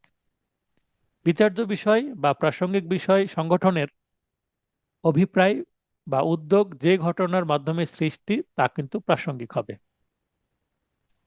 পূর্বে বা পরের আচরণও প্রাসঙ্গিক, অলরেডি আমি বলে ফেলেছি। তাহলে যেগুলো শিরোনাম তার মধ্যেই কিন্তু মূল বক্তব্য আছে, এবং পরে আমি হয়তো বা হ্যাশচিহ্ন দিয়ে সেটাকে আরেকটু ইলাবোরেট করার চেষ্টা করেছি। যদি প্রশ্ন আসে 8 ধারা থেকে, এই লাইনগুলো মনে রাখলে আশা করি পারবেন। এরপরে আমরা 10 ধারা পড়ব। অভিন্ন অভিপ্রায় বা মতলব প্রসঙ্গে ষড়যন্ত্রকারীর কথা বা কাজ। দণ্ডবিধি ধারা 34-এও কিন্তু কমন ইন্টেনশন শব্দটা আছে। এখানে যেটাকে বলা হচ্ছে কমন ডিজাইন। সাক্ষ্য আইনে যে 10 ধারায় যেটা বলা হচ্ছে, সেটা পেনাল কোডে 34 ধারায় বলা আছে কমন ইন্টেনশন নামে। Things said or done by conspirator, মানে যিনি ষড়যন্ত্র করেন তিনি, in reference to common design, কোন একটি অভিন্ন অভিপ্রায়ের ওপর ভিত্তি করে। 2 বা ততোধিক ব্যক্তি নিশ্চয় করবেন, নাহলে তো ষড়যন্ত্র হবে না। 2 বা ততোধিক ব্যক্তির অপরাধ করার ষড়যন্ত্র করলে তাদের যে কোনো একজনের কথা, কাজ, লিখিত বিষয় বা ষড়যন্ত্রের অস্তিত্ব প্রমাণের জন্য প্রাসঙ্গিক হবে। অর্থাৎ 2 জন বসে কথা বলছিল, কেউ দেখেছে হ্যাঁ তাদেরকে ঘটনার আগে সন্ধ্যাবেলা একটা রেস্টুরেন্টে বসে গল্প করতে দেখা গেছে, সিসিটিভি ক্যামেরায় দেখা যাচ্ছে, তাহলে এটা কিন্তু প্রাসঙ্গিক হবে। কারণ 2 জন একসঙ্গে বসে যেহেতু গল্প করছে, তার মানে তাদের মধ্যে একটা ষড়যন্ত্র চলতে পারে। অথবা তাদের মোবাইল ফোনের যে রেকর্ড অডিও বা ভিডিও যেটা ভাইরাল হয় মাঝে মধ্যেই দেখি, অডিও ভিডিও আছে, পাওয়া গেছে, সেখানে ষড়যন্ত্রের গন্ধ পাওয়া যাচ্ছে, এটাও প্রাসঙ্গিক। এবং সেখানে অবশ্যই একই বিষয়ে 2 জনের কমন ইন্টেনশন থাকতে হবে, তাহলে 10 ধারা অনুসারে সেটা প্রাসঙ্গিক। তখন আদালতে বলা যাবে স্যার ঘটনার 2-1 দিন আগে তারা ওই রেস্টুরেন্টে বসে গল্প করছিল, কফি খাচ্ছিল এবং গল্প করছিল, তাহলে এই কথাটা বলা যাবে, কারণ এইটা প্রাসঙ্গিক হয়ে যাবে। 11 ধারা।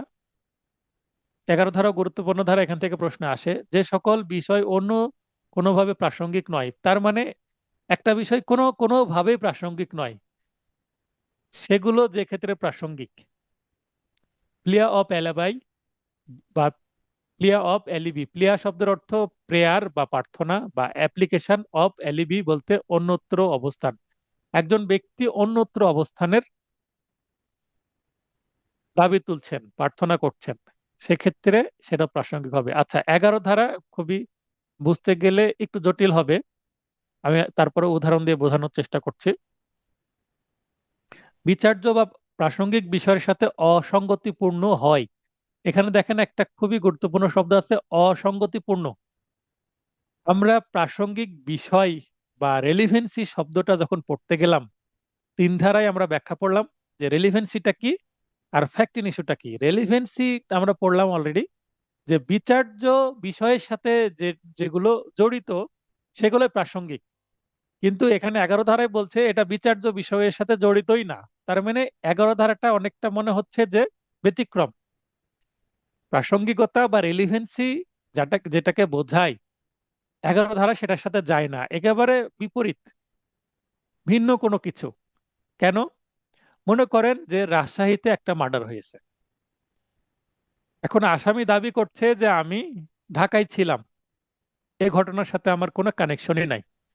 তাহলে আপাত দৃষ্টিতে মনে হতে পারে যে হ্যাঁ আসলেই তো ঘটনা রাজশাহীর, তিনি ঢাকায় আছেন, এটার সাথে জড়িত নাই। তো এখানে অস্তিত্বহীনতাকে তীব্রভাবে সম্ভব বা অসম্ভব করে তোলে। এই যে এখানে অসম্ভব করে তোলে, তার মানে এখানে তিনি থাকেন না, তার মানে এখানে বাদীর পয়েন্ট অফ ভিউ থেকে এটা অপ্রাসঙ্গিক মনে হচ্ছে। যে ঘটনা রাজশাহী, আসামি দাবি করছে আমি তো রাজশাহীতে ছিলাম না, তাহলে বাদীর পয়েন্ট অফ ভিউ থেকে, প্রসিকিউশনের পয়েন্ট অফ ভিউ থেকে এটা অপ্রাসঙ্গিক মনে হচ্ছে। কিন্তু আসামির পয়েন্ট অফ ভিউ থেকে, যে আসামি দাবি করছে যে আমি ঘটনাস্থলে ছিলাম না, আমি ভিন্ন জেলায় ছিলাম, ভিন্ন দেশে ছিলাম, বাংলাদেশেই ছিলাম না, আমি কানাডাতে ছিলাম, সেই ক্ষেত্রে তার জন্য এটা প্রাসঙ্গিক, কারণ এটা সে যদি প্রমাণ করতে পারে সে মামলা থেকে খালাস পেয়ে যাবে। তাহলে তার জন্য এটা প্রাসঙ্গিক।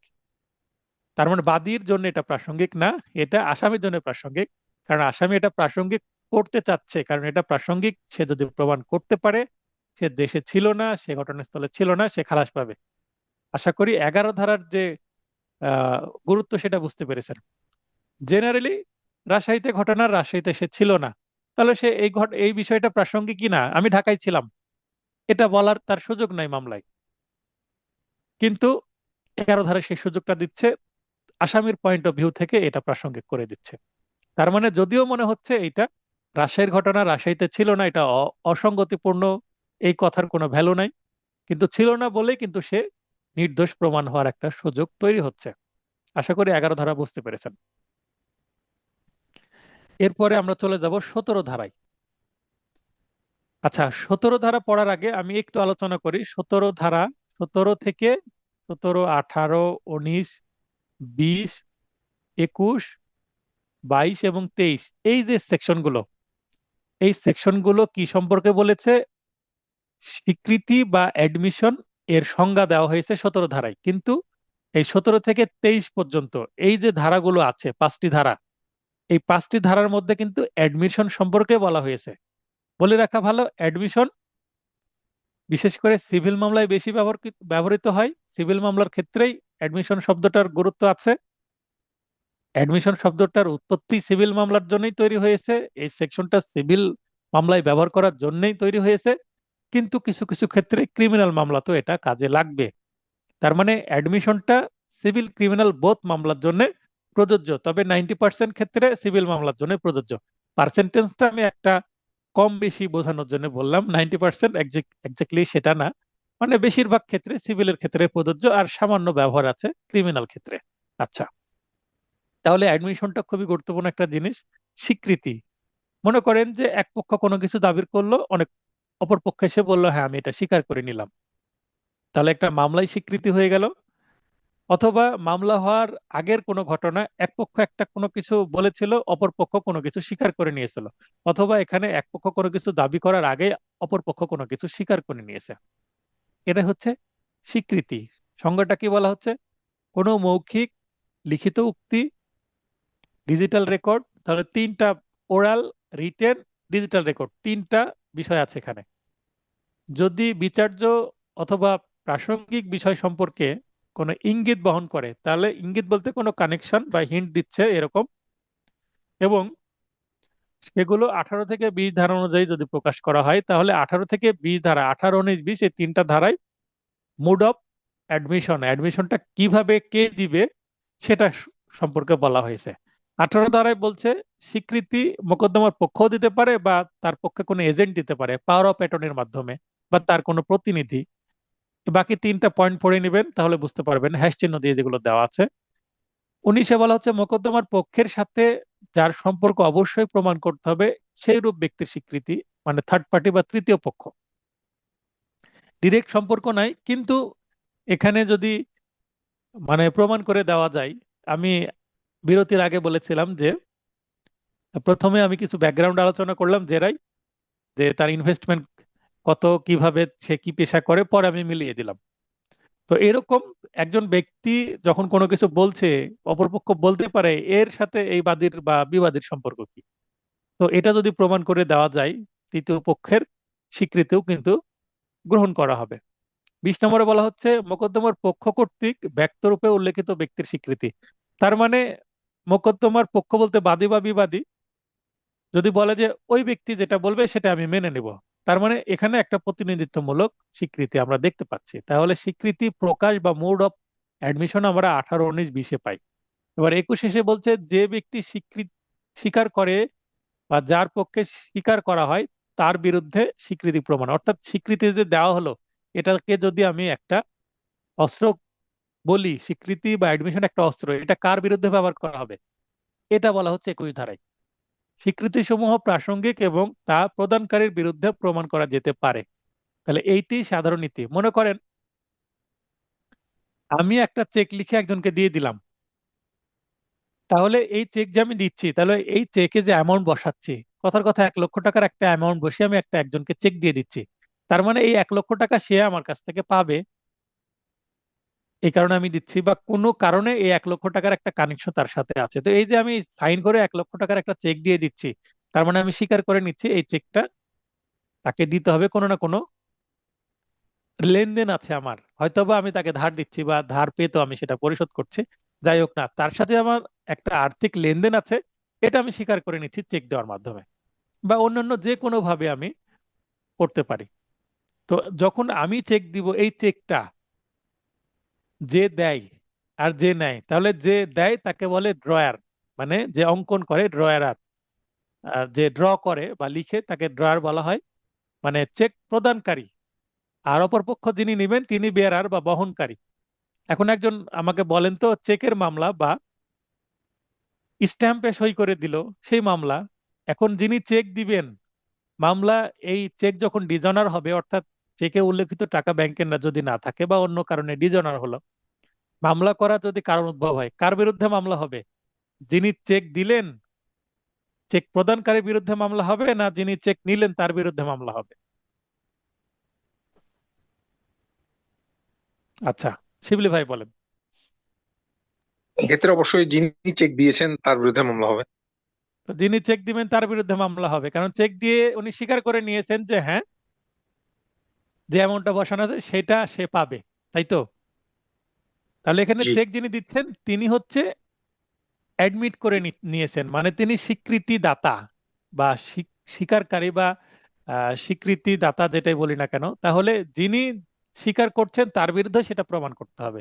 আবার স্ট্যাম্পের যে মামলাগুলো হয়, আমরা প্রতারণার মামলা করি 406, 420 এরকম, বা জালিয়াতির মামলা করি, তো যিনি কোনো কিছু স্বীকার করে নিয়ে দিয়েছেন যে হ্যাঁ আমি আপনার কাছ থেকে 5 লক্ষ টাকা নিলাম, এই যে আমি স্ট্যাম্পে লিখে দিলাম যে আমি অপরের কাছ থেকে এই করার বিনিময়ে 5 লক্ষ টাকা নিলাম, যদি এই কাজটি করতে না পারে এই 5 লক্ষ টাকা আমি ফেরত দিব, আর করতে পারলে সেটা আমার পেমেন্ট হিসাবে থাকবে, এটা আমি স্বীকার করে নিলাম। তাহলে মামলা ভবিষ্যতে যদি এই স্ট্যাম্পের কারণে উদ্ভব হয়, তাহলে যিনি লিখে দিচ্ছেন তার বিরুদ্ধেই তো হবে, তার মানে তিনি স্বীকারকারী। তাই এটা সাধারণ নিয়ম হচ্ছে যিনি কোনো কিছু স্বীকার করবেন তার বিরুদ্ধেই সেটা প্রমাণ করতে হবে, মানে তিনি আসামি হবেন। কিন্তু প্রদানকারীর পক্ষে যখন প্রমাণ করা যেতে পারে, এটা কিন্তু একটা ব্যতিক্রম, মানে আমি চেক দিলাম আবার আমি মামলা করছি, এরকম কখন? স্বীকৃতিকারীর মৃত্যু হলে বা 32 ধারায় তৃতীয় পক্ষের মধ্যে প্রাসঙ্গিক হবে। এখানে 32 ধারায় যে ব্যক্তি হারিয়ে গেছে বা নিখোঁজ হয়ে গেছে এটা বলা আছে, আবার বলা আছে ইত্যাদি, তার মানে 8 প্রকারের ব্যক্তি আছে এখানে। আবার হিসাবের খাতা, মনে করেন যে আমি একটা বিজনেস ডিল করি। আবার আরেকটা জিনিস আপনাদের স্মরণ করে দিই, আপনারা যারা ভর্তি হন আমার কাছে কিন্তু একটা কি থাকে, একটা রেজিস্টার থাকে, হ্যাঁ, একটা লাল রেজিস্টার আমি ফলো করি। এই রেজিস্টারে আপনাদের নাম, কোন বার থেকে, রোল নম্বর, কত কত তারিখে ভর্তি হলেন, পেমেন্ট কার কত দেওয়া আছে, কত ডিউ আছে, সব উল্লেখ থাকে। তো এখানে মনে করেন যে এইটা আমি লিখে রাখছি যেহেতু, তার মানে এখানে আমার পয়েন্ট আছে, মানে আমি কোনো কিছু স্বীকার করছি। এখানে মনে করেন যে মিস্টার এক্স উনি এত টাকা দিয়েছেন, এত টাকা ডিউ রেখেছেন, তাহলে এটা তো আমি লিখে রাখছি, তার মানে এটা আমার স্বীকৃতি, আমার হিসাবের খাতা, আমার স্বীকৃতি, এটা কিন্তু আমার পক্ষে কাজে লাগবে। দেখবেন লেনদেনের ক্ষেত্রে হিসাবের খাতা, যিনি খাতাটা লিখছেন তার পক্ষে কাজে লাগার সম্ভাবনা আছে, আবার অপর পক্ষেও লাগতে পারে। তো এই ক্ষেত্রে এটা একটি ব্যতিক্রম। মানসিক বা দৈহিক অবস্থা সম্পর্কে বিবৃতি ও আচরণ যখন মিথ্যা প্রতিপন্ন করা অসম্ভব হয়ে পড়ে, তখন কিন্তু যিনি প্রদান করছেন তার পক্ষে এটা আসতে মানে সুযোগ নিতে পারেন তিনি। কোনো স্বীকৃতি যদি স্বীকৃতি ভিন্ন অন্যভাবে প্রাসঙ্গিক হয়, সেটাও কিন্তু যিনি বলেছেন তার পক্ষে ব্যবহার করা যেতে পারে। অর্থাৎ ঘটনার পরিস্থিতির ক্ষেত্রে এটা হতে পারে, এটা একটা ব্যতিক্রম situation.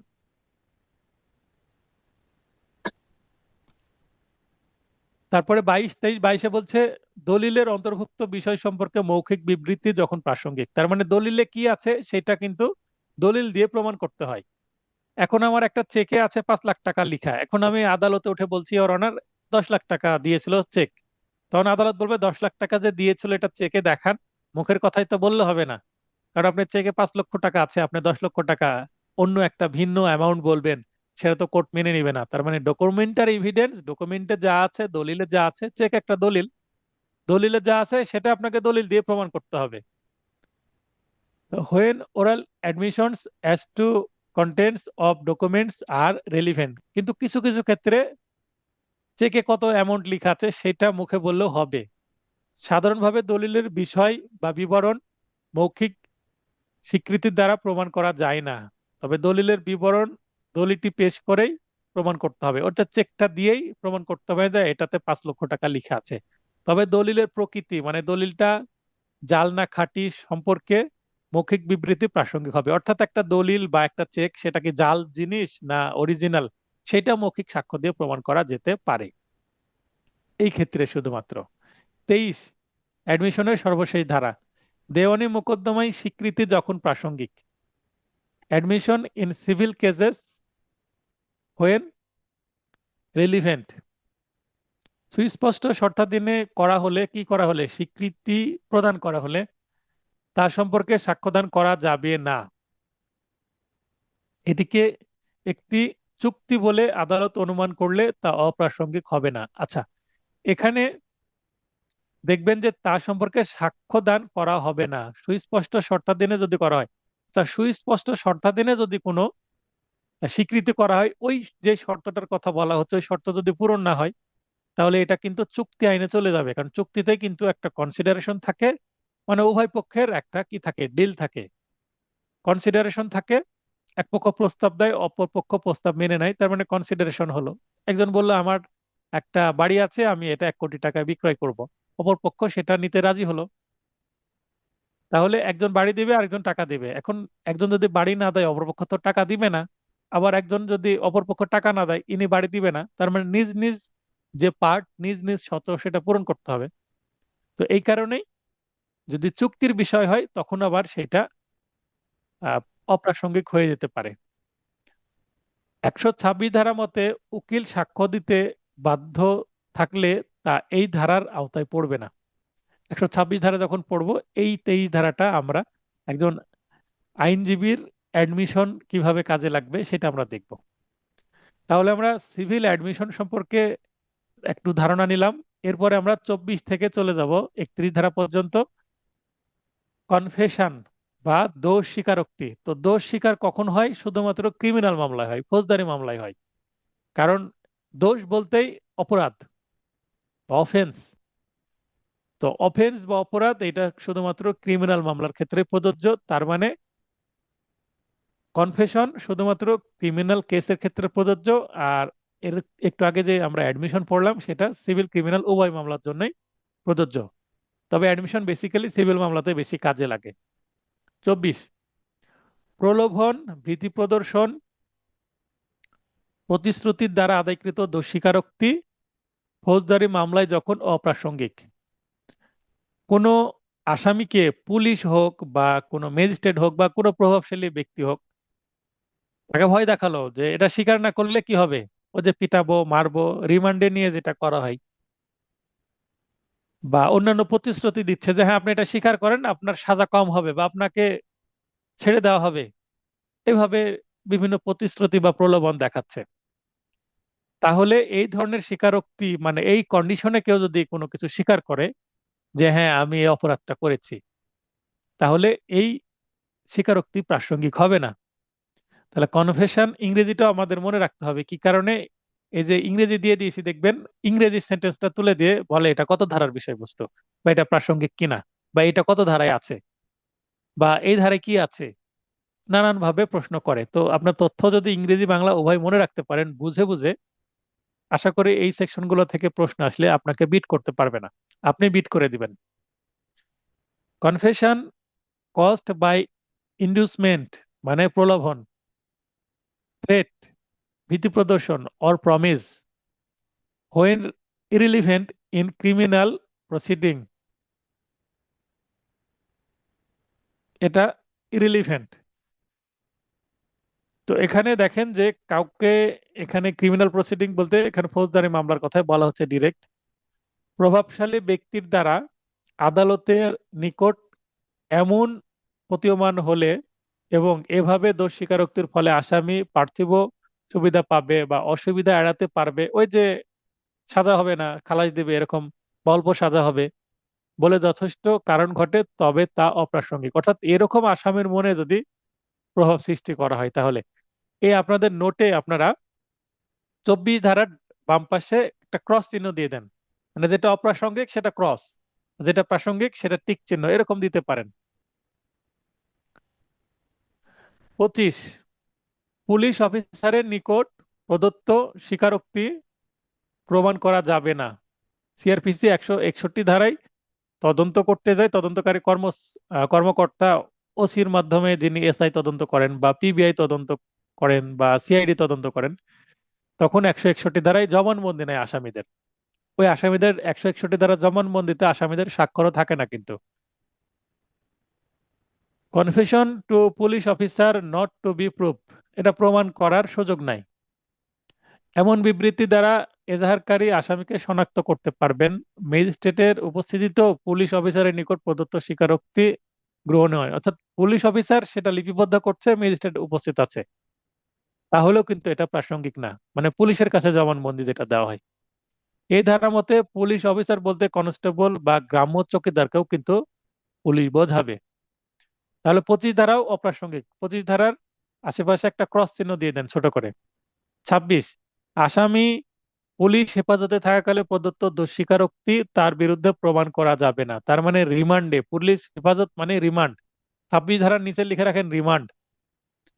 Confession by accused, accused মানে আসামি, while in custody of police not to be proved against him, তার বিরুদ্ধে প্রমাণ করা যাবে না। তাহলে এটাও কি প্রাসঙ্গিক নয়, এখানেও ক্রস চিহ্ন দিয়ে দেন। ম্যাজিস্ট্রেটের প্রত্যক্ষ উপস্থিতিতে না হলে দোষ স্বীকারোক্তি প্রমাণযোগ্য বা গ্রহণীয় নয়। অর্থাৎ প্রত্যক্ষ উপস্থিতিতে হলে প্রাসঙ্গিক, না হলে অপ্রাসঙ্গিক। এখানে ম্যাজিস্ট্রেটের একটা ব্যাখ্যা দিয়েছে, ম্যাজিস্ট্রেট কারা। ম্যাজিস্ট্রেট বলতে ফৌজদারি কার্যবিধি অনুসারে ম্যাজিস্ট্রেটের কার্য সম্পাদন করে গ্রাম্য প্রধানকেও কিন্তু বোঝাবে। ম্যাজিস্ট্রেটের প্রত্যক্ষ উপস্থিতিতে অর্থাৎ পুলিশের অনুপস্থিতিতে দোষ স্বীকারোক্তি প্রমাণযোগ্য বা গ্রহণীয়, এটা সিআরপিসি 164 ধারা। সিআরপিসি যখন আমরা পড়বো 161, 164 এগুলো দেখবো। 164 ধারায় বলা আছে দোষ স্বীকারোক্তি কিভাবে রেকর্ড বা লিপিবদ্ধ করতে হবে। একজন ম্যাজিস্ট্রেটই লিপিবদ্ধ করতে পারবেন, শুধুমাত্র প্রথম শ্রেণীর ম্যাজিস্ট্রেট, দ্বিতীয় শ্রেণীর ম্যাজিস্ট্রেটও পারবেন না। তাহলে 26 ধারা প্রাসঙ্গিকও হতে পারে, অপ্রাসঙ্গিকও তো হতে পারে। 26 ধারার উপরে দেন ক্রস, নিচে দেন টিক চিহ্ন, অর্থাৎ 26 ধারায় প্রাসঙ্গিকও আছে অপ্রাসঙ্গিক দুইটাই আলোচনা করা আছে। 27, আসামির নিকট হতে প্রাপ্ত তথ্য যতটা প্রমাণ করা যেতে পারে। এখানে আসামির নিকট থেকে তথ্য মনে করেন পুলিশ নিল বা অন্য কোনো ব্যক্তি নিল। How much of information received from accused may be proved, স্বীকারোক্তি হোক বা না হোক, তার মানে এইটাকে কনফেশন ধরে নেওয়া যাবে না। এটা কনফেশন নাও হতে পারে, জাস্ট কোনো তথ্য দিল। দেখবেন রিমান্ডের যখন আবেদন করা হয়, আদালতে যখন শুনানি হবে, রিমান্ড শুনানি, তখন আসামি পক্ষের আইনজীবী বাধা দেয় যে স্যার রিমান্ড দেওয়া যাবে না, যা যা তথ্য নেওয়ার নিয়েই তো নিয়েছে, আর কি নেওয়ার আছে। কিন্তু যিনি রিমান্ড শুনানি করছেন তদন্তকারী অফিসার, আইও, তিনি তার পক্ষে যুক্তি দেখাচ্ছেন যে স্যার তথ্য আমরা তেমন কিছুই পাইনি, এই আসামিকে আমরা ধরেছি, এই আসামির থেকে আমরা তথ্য নিয়ে আরো আসামি আছে কিনা বা এই ঘটনাটা কিভাবে ঘটালো এগুলোর আমরা তথ্য প্রমাণ জোগাড় করার চেষ্টা করব, আর ভ্যালিড গ্রাউন্ড দেখানোর চেষ্টা করেন। তো এখানে রিমান্ডে নিয়ে যে যে তথ্যগুলো নেওয়া হচ্ছে এইটা কিন্তু ইনফরমেশন, এটা কনফেশন না। স্বীকারোক্তি হোক বা না হোক, অভিযোগের সাথে সম্পর্কযুক্ত কোনো আলামতের বিষয়ে তথ্য প্রদান করলে সে তথ্য অনুযায়ী তা প্রমাণ করা গেলে প্রমাণ করা গেলে বা উদ্ধার হলে তা সাক্ষ্যরূপে ব্যবহার করা যাবে। 27 ধারার উপরে কিন্তু বিগত সালে 2-3টা প্রশ্ন আসছে।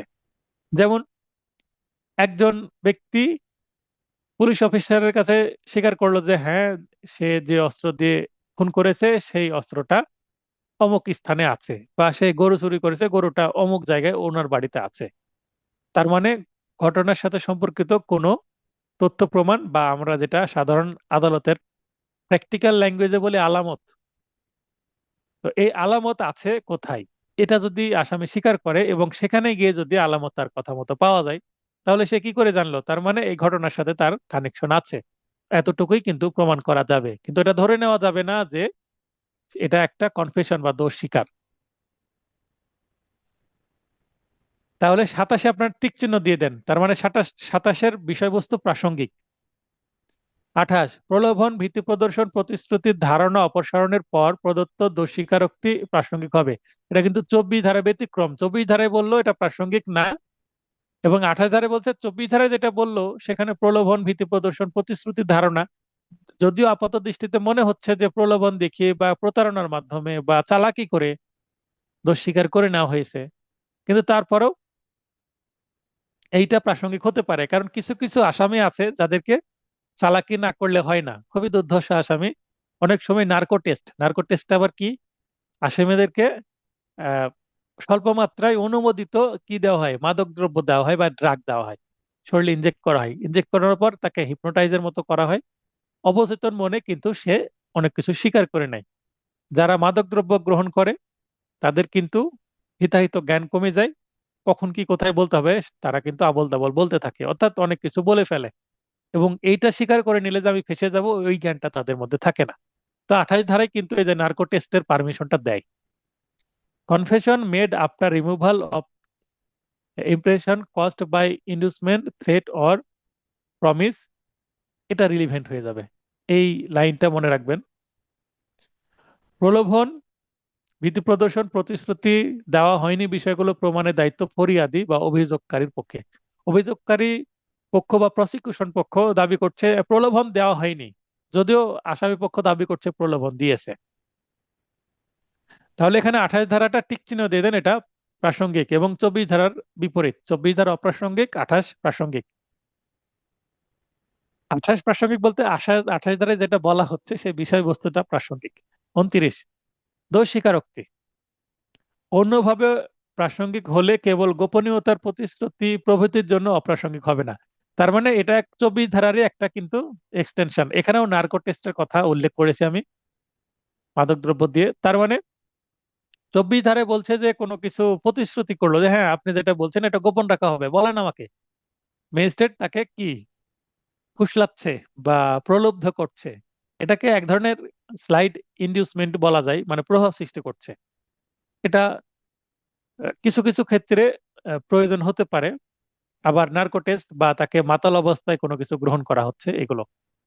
Confession otherwise relevant not to be become irrelevant because of promise of secrecy, গোপন রাখা হবে এই প্রমিসের মাধ্যমে নেওয়া হয়েছে বলেই সেটা অপ্রাসঙ্গিক হয়ে যাবে না। তার মানে এটাও 24 ধারার একটি ব্যতিক্রম, বিপরীত না তবে ব্যতিক্রম। মানে 24 ধারা থেকে বের হয়ে এসে একটু স্লাইড হচ্ছে, মানে একটু সামান্য পারমিশন দিচ্ছে। গোপনীয়তার প্রতিশ্রুতি বা প্রতারণার মাধ্যমে, প্রতারণা মানে আসামির সাথে গেম খেলা হচ্ছে, গেম খেলে তার থেকে আসামিকে বোকা বানিয়ে তার থেকে দোষ স্বীকারোক্তি আদায় করে নেওয়া হচ্ছে, এটাও কিন্তু অনেক সময় প্রাসঙ্গিক হয়ে যাবে। যদি বোকা বানিয়েও তার থেকে দোষ স্বীকারটা নেওয়া যায়, তো একটা নির্দোষ ব্যক্তি যিনি ভিকটিম হয়েছেন তার তো ন্যায় বিচার নিশ্চিত হবে, এই কারণে ন্যায় বিচারের স্বার্থে এগুলো পারমিট করা হয়েছে। যে প্রশ্নের উত্তর দিতে আসামি বাধ্য নয় সে প্রশ্নের উত্তরের মাধ্যমেও কিন্তু দোষ স্বীকার গ্রহণ করা যেতে পারে। তার বিরুদ্ধে সাক্ষ্য হিসেবে ব্যবহার হতে পারে সে বিষয়ে সাবধান না করার জন্য অপ্রাসঙ্গিক হবে না, অর্থাৎ প্রাসঙ্গিক হবে। 29 ধারা টিক চিহ্ন দিয়ে দেন, এটা প্রাসঙ্গিক হবে। যে কোনো পর্যায়ে 29 ধারার বিষয়বস্তু সকল ক্ষেত্রে প্রাসঙ্গিক, অর্থাৎ তাকে সাবধান করার কথা। 164 ধারায় যেটা বলা আছে সিআরপিসির, যে আসামিকে আগে বলতে হবে যে এটা আপনি করতে বাধ্য নয়, এটা করলে আপনার সাজা হতে পারে, এটা আগে সাবধান করতে হবে। এটার পরেও যদি করে তাহলে স্বীকার মানে লিপিবদ্ধ করতে হবে, এটা বলা হয়নি কো। অর্থাৎ ম্যাজিস্ট্রেট একটা মিস্টেক করেছেন, আগে সাবধান করেননি, তারপরেও এটা অপ্রাসঙ্গিক হবে না যেহেতু নেওয়া হয়ে গেছে তাই। তার মানে এখানে 164 ধারার কিছুটা লিমিটেশন থাকলেও 29 ধারা সেটা, সাক্ষ্য আইনের 29 ধারা সেটাকে পারমিশন করে দিচ্ছে। অর্থাৎ 164 ধারা সিআরপিসির ওপরে এই সাক্ষ্য আইনের 29 ধারাটার অবস্থান। দোষ স্বীকারোক্তি কারক মানে ওই আসামি যিনি দোষ স্বীকার করছেন ও একই অপরাধে যৌথভাবে বিচারাধীন ব্যক্তিকে প্রভাবিত করে এমন দোষ স্বীকারোক্তি বিবেচনা বা রাজসাক্ষী। অর্থাৎ কোনো মামলায় একাধিক যদি আসামি থাকে, একজন বলছে হ্যাঁ আমি তো অপরাধ করেছি, আমার সাথে রহিম করিমও ছিল, তার মানে নিজেকে সহ অন্য 2-3 জনকে জড়িয়ে ফেলছে, এটাও প্রাসঙ্গিক হবে। এটাকে রাজসাক্ষী বলা হয়। যখন রাজসাক্ষী 30 ধারাতে রাজসাক্ষী হতেও পারে আবার নাও হতে পারে। রাজসাক্ষী হচ্ছে যখন দুর্ধর্ষ কোনো মামলায় আসামিদের 2-1জনকে সুযোগ দেওয়া হয় যে সবার তথ্য আপনি স্বীকার করে নেন, কিভাবে করেছেন, গ্যাংয়ে আর কেউ আছে কিনা। তো বৃহৎ স্বার্থে 2-1জনকে ছাড় দেওয়া হয়, সেটা হচ্ছে রাজসাক্ষী। আবার রাজসাক্ষী নাও হতে পারে, জাস্ট 5 জনের মধ্যে একজন বলল যে হ্যাঁ আমি করেছি, সাথে এই 4 জনও ছিল, তাকে রাজসাক্ষী।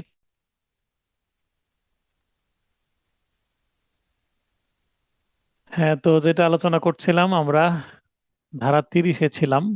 আমরা পড়ছি হচ্ছে কনফেশন, আসামির দোষ স্বীকারোক্তি কখন প্রাসঙ্গিক কখন প্রাসঙ্গিক নয়।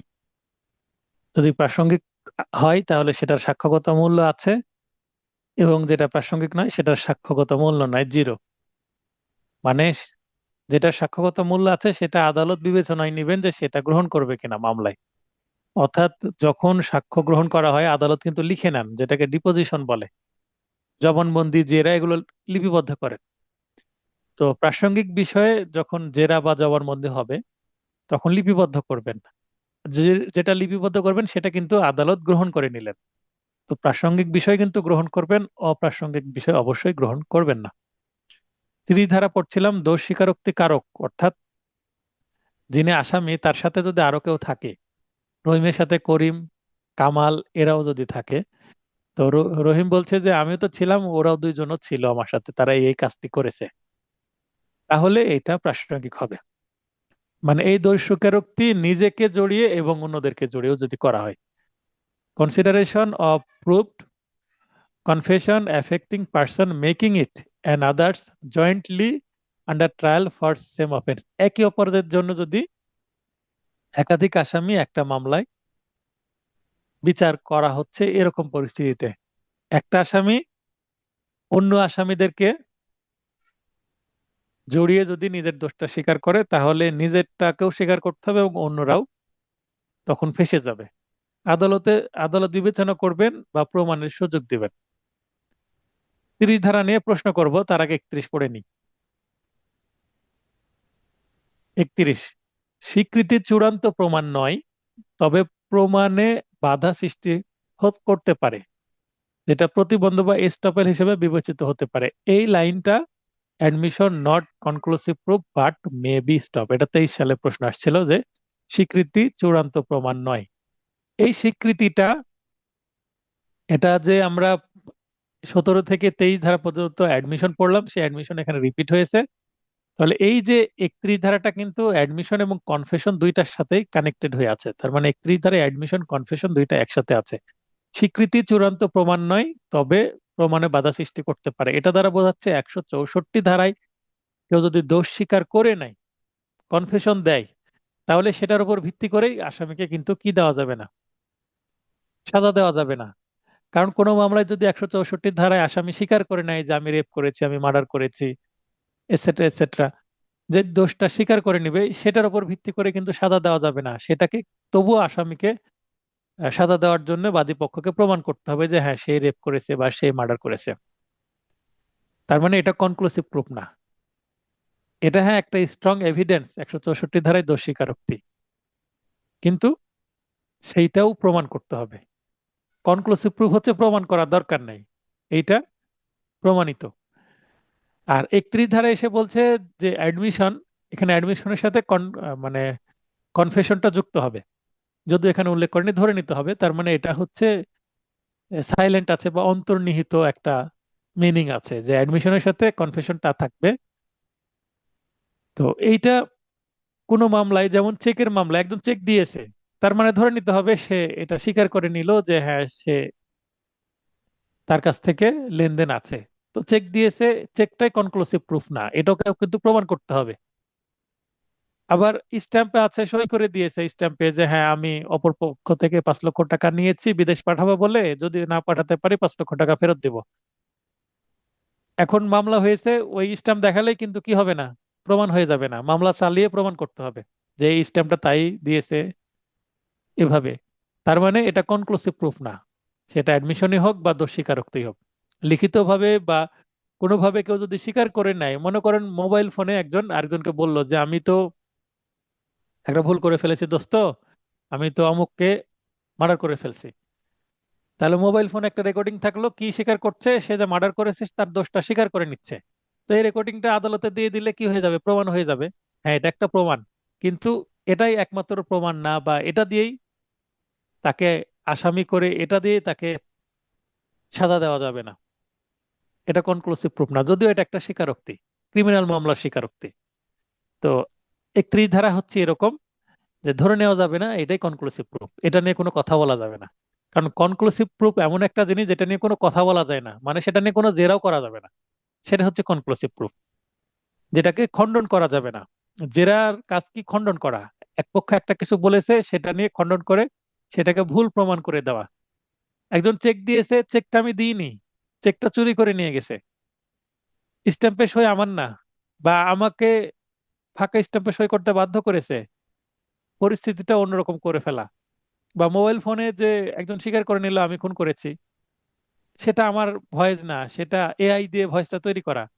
বা এটা আমি অন্য প্রসঙ্গে অন্য কথা বলেছি, আমার কথা কেটে কেটে সেট করা, মানে এটা ফেব্রিকেটেড একটা অডিও ক্লিপ। তার মানে এটা মিথ্যা প্রমাণের সুযোগ থাকছে। যদি মিথ্যা প্রমাণের সুযোগ থাকে যেটা নিয়ে জেরা করা চলে, সেটা তো আর কনক্লুসিভ প্রুফ হয় না। আশা করি 31 ধারা বুঝতে পেরেছেন। 31 ধারা নিয়ে ডিরেক্ট প্রশ্ন ছিল গতবার এমসিকিউ। আচ্ছা, 30 ধারা থেকে আপনাদের প্রশ্ন করতে চাচ্ছিলাম আমি।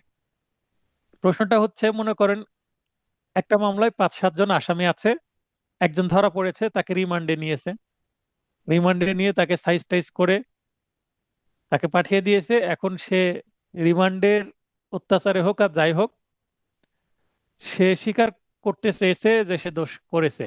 তখন ম্যাজিস্ট্রেটের কাছে নিয়ে গেছে, কিছুদিন পরে, 2-1 দিন পরে ম্যাজিস্ট্রেটের কাছে যে সে স্বীকার করছে যে হ্যাঁ আমি অপরাধ করেছি, এবং আমার সাথে আরো 2 জন ছিল। এবং 164 ধারায় যেভাবে করতে হয় সেভাবে একজন প্রথম শ্রেণীর ম্যাজিস্ট্রেট এই আসামির দোষটা লিপিবদ্ধ করে নিল, দোষ স্বীকার। তাহলে এটা প্রাসঙ্গিক হবে কিনা আপনাদের কাছে প্রশ্ন, যে মিস্টার এক্স ম্যাজিস্ট্রেটের কাছে স্বীকার করে নিল যে আমি অপরাধ করেছি, এই চুরিটা আমি করেছি এবং আমার সাথে আরো 2 জন ছিল, ওয়াই-জেড। এইটা প্রাসঙ্গিক কিনা? আমার প্রশ্ন বুঝতে পেরেছেন? মিস্টার এক্স একজন প্রথম শ্রেণীর ম্যাজিস্ট্রেটের কাছে এসে স্বীকার করে নিচ্ছেন 164 ধারা যেভাবে হয়েছে সেভাবেই, যে হ্যাঁ আমি চুরি করেছি, সাথে আমার 2 বন্ধু ছিল, ওয়াই এবং জেড। তাহলে এইটা প্রাসঙ্গিক কিনা সাক্ষ্য আইন অনুসারে?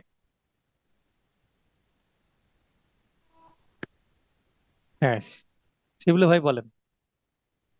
এটা প্রাসঙ্গিক হবে না। কেন হবে না বলেন? এখানে 24 ধারা অনুযায়ী যেহেতু এখানে ভীতি প্রদর্শনের একটা বিষয় আছে, এটা যদি প্রমাণ করা যায় তাহলে এটা প্রাসঙ্গিক হবে না। কিন্তু আবার 28 আর 29 ধারা বলছে যে, 28 হচ্ছে এটা আসামি পক্ষ এটা সুবিধা নিতে পারে, হুম, তারা বলতে, আচ্ছা সরি, এটা বাদী আচ্ছা পক্ষ সুবিধা নিতে পারে। আচ্ছা, মনে করেন রিমান্ডে নেওয়াই হয়নি, এমনি অপরাধ করে সে নিজে থেকে ঘটনাস্থলে ধরা পড়ছে এবং সে দোষ স্বীকার করে নিয়েছে যে আমি করেছি। তখন বলছে ঠিক আছে, আপনি কি ম্যাজিস্ট্রেটের কাছে যে দোষ স্বীকার করবেন? তো বললো হ্যাঁ করবো, ভয় টয় দেখাইনি। ম্যাজিস্ট্রেটের কাছে যে বললো হ্যাঁ আমি চুরি করেছি, আর বাকি দুইজন পালিয়ে চলে গেছে। গরু কার কাছে আছে? ওয়াই এর কাছে আছে। এক্স বলছে যে ওয়াই জেডও আমার সাথে ছিল, ওয়াই এর কাছে গরু আছে, আর জেড একেবারে পালাই গেছে। এটা দোষ স্বীকারোক্তি প্রাসঙ্গিক হবে কিনা? এটা যেহেতু সে সুস্থ মস্তিষ্কে করছে, সেক্ষেত্রে প্রাসঙ্গিক তো না হওয়ার কথা নয়। তার মানে প্রাসঙ্গিক হবে। আচ্ছা, আরেকটা উদাহরণ দিই। এক্স ধরা পড়ছে চুরি করতে, যে ওয়াই জেড পালিয়ে চলে গেছে। এখন এক্স বলছে যে আসলে ওই জায়গায় আমি অন্য কাজে গিয়েছিলাম, আমি চুরি করিনি, ওয়াই জেড চুরি করেছে, আমি ওয়াই জেড কে দেখেছি সেখানে, আমার পরিচিত, তারা পালাই চলে গেছে গরু নিয়ে, গরু চুরি করতে গিয়ে। সম্ভবত হয়তোবা ওয়াই এবং জেড কে যদি ধরা যায় তাদের কাছে গরু পাওয়া যাবে, আমি অপরাধ করিনি, আমি চুরি করিনি। এটা 164 ধারা মতে দোষ স্বীকারোক্তি হবে কিনা? না, সেটা হবে না, যেহেতু সে নিজেকে না জড়িয়ে অন্যদেরকে জড়িয়ে সে যেহেতু স্বীকার করছে, এটা প্রাসঙ্গিক হুম। হবে না।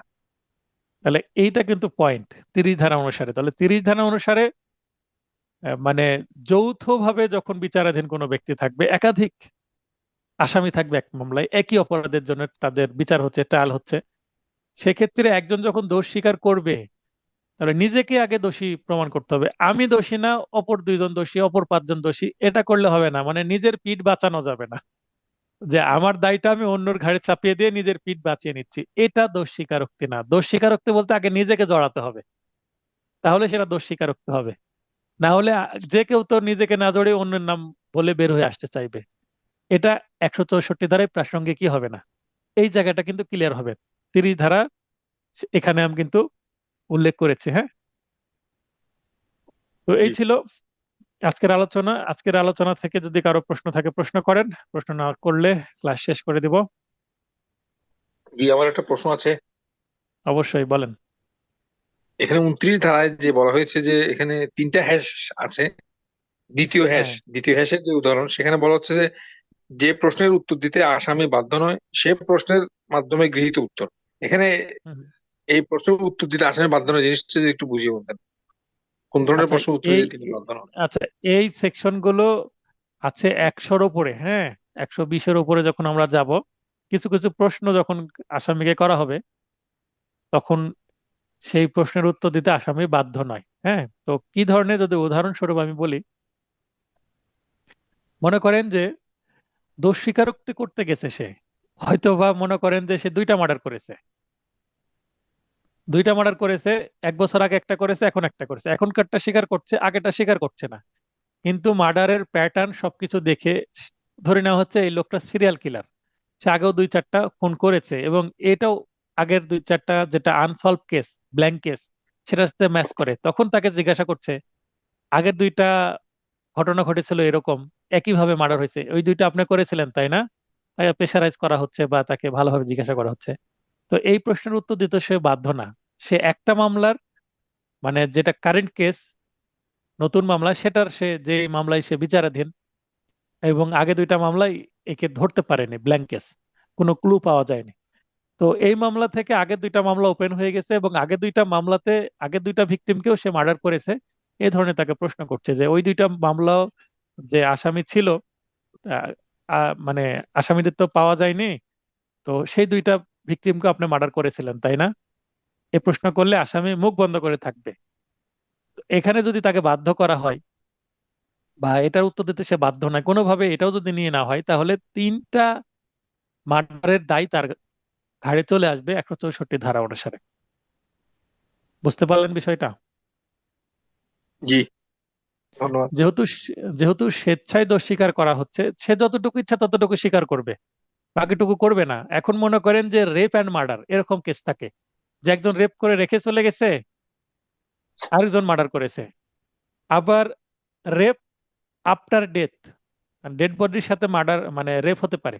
একজন মার্ডার করে ডেড বডি ফেলে গেছে, আরেকজন এসে রেপ করছে। তাহলে একজন মার্ডার করলো, একজন রেপ করলো, different crime, different accused, but victim are same. বুঝতে পারলেন বিষয়টা? তো সে বলছে হ্যাঁ আমি মার্ডার করেছি কিন্তু আমি রেপ করিনি, বা একজন বলছে আমি রেপ করেছি কিন্তু আমি মার্ডার করিনি, আমি রেপ করে রেখে চলে আসছি, অন্য কেউ হয়তো বা মার্ডার করছে। তো সে যতটুকু করেছে ততটুকু স্বীকার করতে চাচ্ছে, অথবা সে দুইটাই করেছে, একটা স্বীকার করলো একটা করলো না, তার ইচ্ছা, কারণ এটা তো স্বেচ্ছায় দোষ স্বীকার করা। কিন্তু তাকে যদি বাধ্য করা হয় এবং সে সে প্রশ্নের উত্তর দিয়ে ফেলে, সেক্ষেত্রে সেটা অপ্রাসঙ্গিক হবে না। কারণ কেঁচো ঘটতে যদি সাপ চলে আসে, তাহলে এটা তদন্তের জন্য একটা প্লাস পয়েন্ট কিনা। জি অবশ্যই। একটা মামলার বিচার করতে যে প্রিভিয়াস 2-3টা মামলার আসামিকে পাওয়া গেল, তাহলে এটা একটা মানে তদন্তের একটা বড় সাকসেস।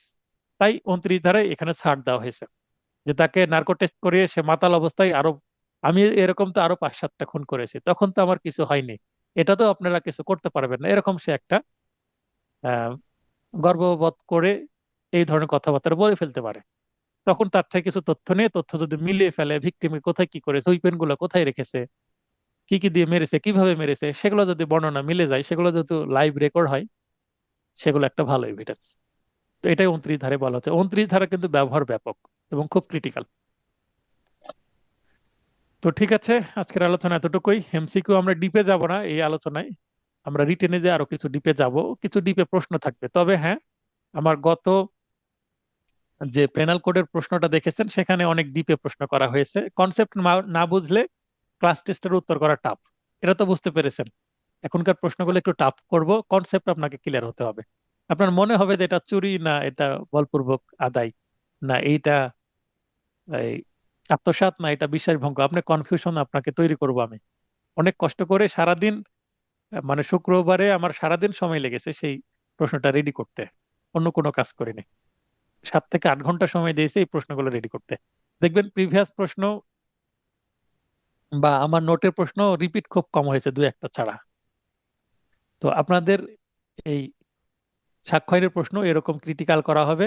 আপনারা নোট পড়েন, অন্য গাইড পড়লে পড়তে পারেন, আপনার ইচ্ছা। তবে আমার নোটটা পড়ে আমার যদি ভিডিওটা একটু লক্ষ্য করেন এবং ক্লাসে প্রশ্ন করেন, পরে নিজের কনফিউশন দূর করেন। চিন্তা করতে হবে প্রশ্ন করতে হলে, চিন্তা করার পর চিন্তায় মাথার মধ্যে কোনো কিছু আসলে সেটা আমার থেকে জেনে নেন। চিন্তাই করলেন না, শুধু আমার বক বক শুনলেন এবং আমার নোট পড়লেন, কিছু হবে না, শিখতেই পারবেন না কোনো কিছু। আর সাক্ষ্য আইন না শিখলে ভালো আইনজীবী হওয়া যাবে না। আর কারো প্রশ্ন আছে? যদি প্রশ্ন না করেন তাহলে ক্লাসটি শেষ করে দিই। সবার সুস্বাস্থ্য কামনা করে ক্লাসটি শেষ করছি। শুভরাত্রি।